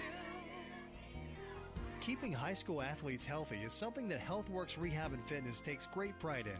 That's why our certified athletic trainers work with many area schools during practice and on the sidelines during tonight's game. Unfortunately, injuries do happen in sports, at work, and at home. At HealthWorks, our goal remains the same, to get you back in action. When you need physical therapy, you need HealthWorks. HealthWorks Rehab and Fitness, Morgantown, Westover, Cheat Lake, Blacksville, Smithfield, Waynesburg, Fairmont, and Buchanan. When your body hurts, go to HealthWorks. Our people make the difference in the way you feel each day. When your body hurts, go to HealthWorks. This is Clay Battelle High Seabees football on WAJR. Clay Battelle leads by a score of 42-20 here with 6:54 left to go in the game. They do face a 3rd down and 10 on the near side. The line to gain is the 30. They are at their own 20. We'll see what Aaron Lepeau has cooking up as he took his first timeout of the second half. Both teams have 2 timeouts remaining. 6:54 left. The play clock now runs. Waiting for the Seabees to break the huddle here. They do. Cooper Payton lined up behind Gump on the right side. Caleb Hall is to Corey Cohen's right. Twins receivers to the right. They motion Poncer off from right to left as he's the lone receiver. They're going to drop back to pass here. He's looking to his right, now looks to his left. Cooper Payton's got it! Caught it and then immediately tackled, but he gets the all-important first down, barehanded grab. And it'll be 1st down and 10 for the Seabees at the 41-yard line. A gain of 21 yards on that reception by Cooper Payton. Good play design there as well. 6:44 left to go on the game clock. The clock is now running. 42-20, Clay Battelle. First down and 10. Ball is placed on the near side hash mark here. They're working from our left to right now. And they're making sure that they squeeze every little second or millisecond of play clock that they can out of this possession here. They would love for this to be the final possession of the game. Twins receivers, receiver on each side. Caleb Hall to Cohen's left, tight ends on the right. Handed off to Hall. Hall gets tackled at about the 47-yard line of Clay Battelle. Gain of about 1 there. Actually 2. They're going to mark it at the 48. Second down and 8 for Clay Battelle, but you'll take a 2-yard gain if the clock keeps rolling, and it does as we approach 4 minutes and 45 seconds left to go in this game. A controlled ease of play here in this second half by the Seabees. They have shut out the Frontier Cougars so far in the second half. Yes, they have only outscored them 8-0, but when you have a 42-20 lead, you don't need to put points on the scoreboard. You need to churn the clock. 20 seconds left on the play clock. 5:14 left to go in the game. They break the huddle. Twins receivers to the left here. Caleb Hall, the running back, to Corey Cohen's left as well. They hand it off to Hall. Hall works to the middle of the field, gets across the sticks into opponent territory and down at the near side 41-yard line, halfway between the right side hash and the right side numbers. 5 minutes now left on this clock as the clock does stop to reset the chains, and now the clock runs.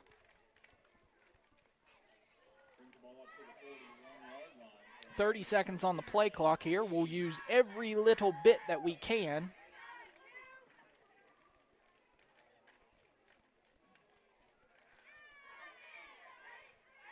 $18 seconds on the play clock here. Receiver on each side. Colt Sandy behind Gump. Cooper Payton behind Cooper Statler. Caleb Hall to the left of Corey Cohen. He gets the handoff. He works between the numbers and the hashes. Gets across the 30 down to the 29. And guess what? You move the chains again on first down and 10. 4 minutes and 17 seconds as the clock stops to reset the chains here. Cooper Payton holding his, looks like his arm a little bit.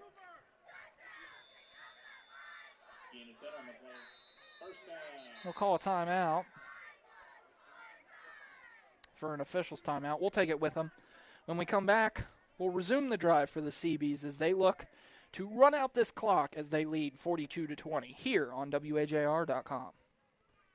College isn't for everyone, and that's okay. There's another way to build a life right here. The energy industry offers real pay, $25 an hour to start. They'll get full training, certifications, and a path to grow. It's not a short-term job. It's a career. The dream doesn't live in a dorm. It lives in hard work. And the energy industry is hiring. DPS Land Services. Learn more at dpslandservices.com. Z-Bart is your local expert for automotive appearance and protection. If you're concerned about rust and have a used vehicle, you need to know it's not too late. Z-Bart Rust Eliminator is a 3-step process. First, we pressure wash the underside of your vehicle and inspect. Next, we spray on the Rust Eliminator chemical. Then, we apply the patented Z-Bart undercoating. Add years of life to your vehicle. Learn more at zbart.com. Z-Bart of Morgantown, I-68, exit 7. This is Clay Battelle High Seabees football on WAJR. Welcome back to Blacksville, where we have 4 minutes and 12 seconds left to go in this game. First down and 10 for the Seabees. High snap, corralled. Caleb Hall gets the carry, bounces to the outside, slides down to not go out of bounds. Smart play there by Hall. As the clock keeps rolling, he does not get the first down. The line to gain is about the 20.5-yard line. The ball has been spotted at about the 21. So it'll be second down and about 3 here for Clay Battelle. It is 3 yards rushing. It is 7 yards rushing for Hall. They substitute the running backs here. Caleb Snodgrass comes into the game. Caleb Hall comes out. Good couple of runs there by Hall. 3 minutes and 30 seconds left to go in this game. Pistol formation with Cooper Payton lined up to Corey Cohen's right. 2 receivers to the right, 1 to the left. They hand it off to Payton. Payton gets a minimal gain, probably nothing. Does look like he maybe got 1 yard. No, I think he got nothing. That's okay. Clock runs. 3rd down and about 3 here for the Seabees. 3 minutes on the clock. No gain on the clock.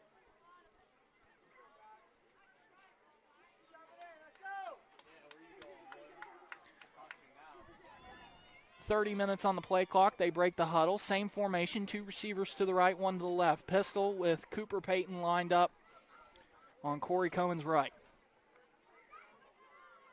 They hand it off to Payton again. Payton gets across the 20, and he's moving some defenders. He's down to the 19.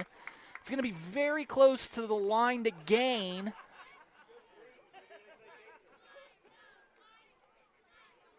As the fog starts to roll in, and guess what? You move the chains there. It'll be 1st down for the Seabees inside the red zone. They don't care about scoring. They care about running out this clock as you approach 2 minutes left to go in this game. Play clock still has not started. 1st and 10, Seabees. Now the play clock starts. You honestly do not have to run another play if you wanted to.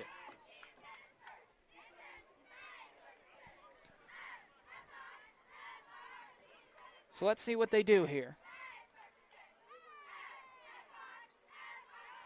Looks like they are going to line up under center. 2 receivers to the right, 1 to the left. They are going to line up in a QB kneel formation. Kneel down.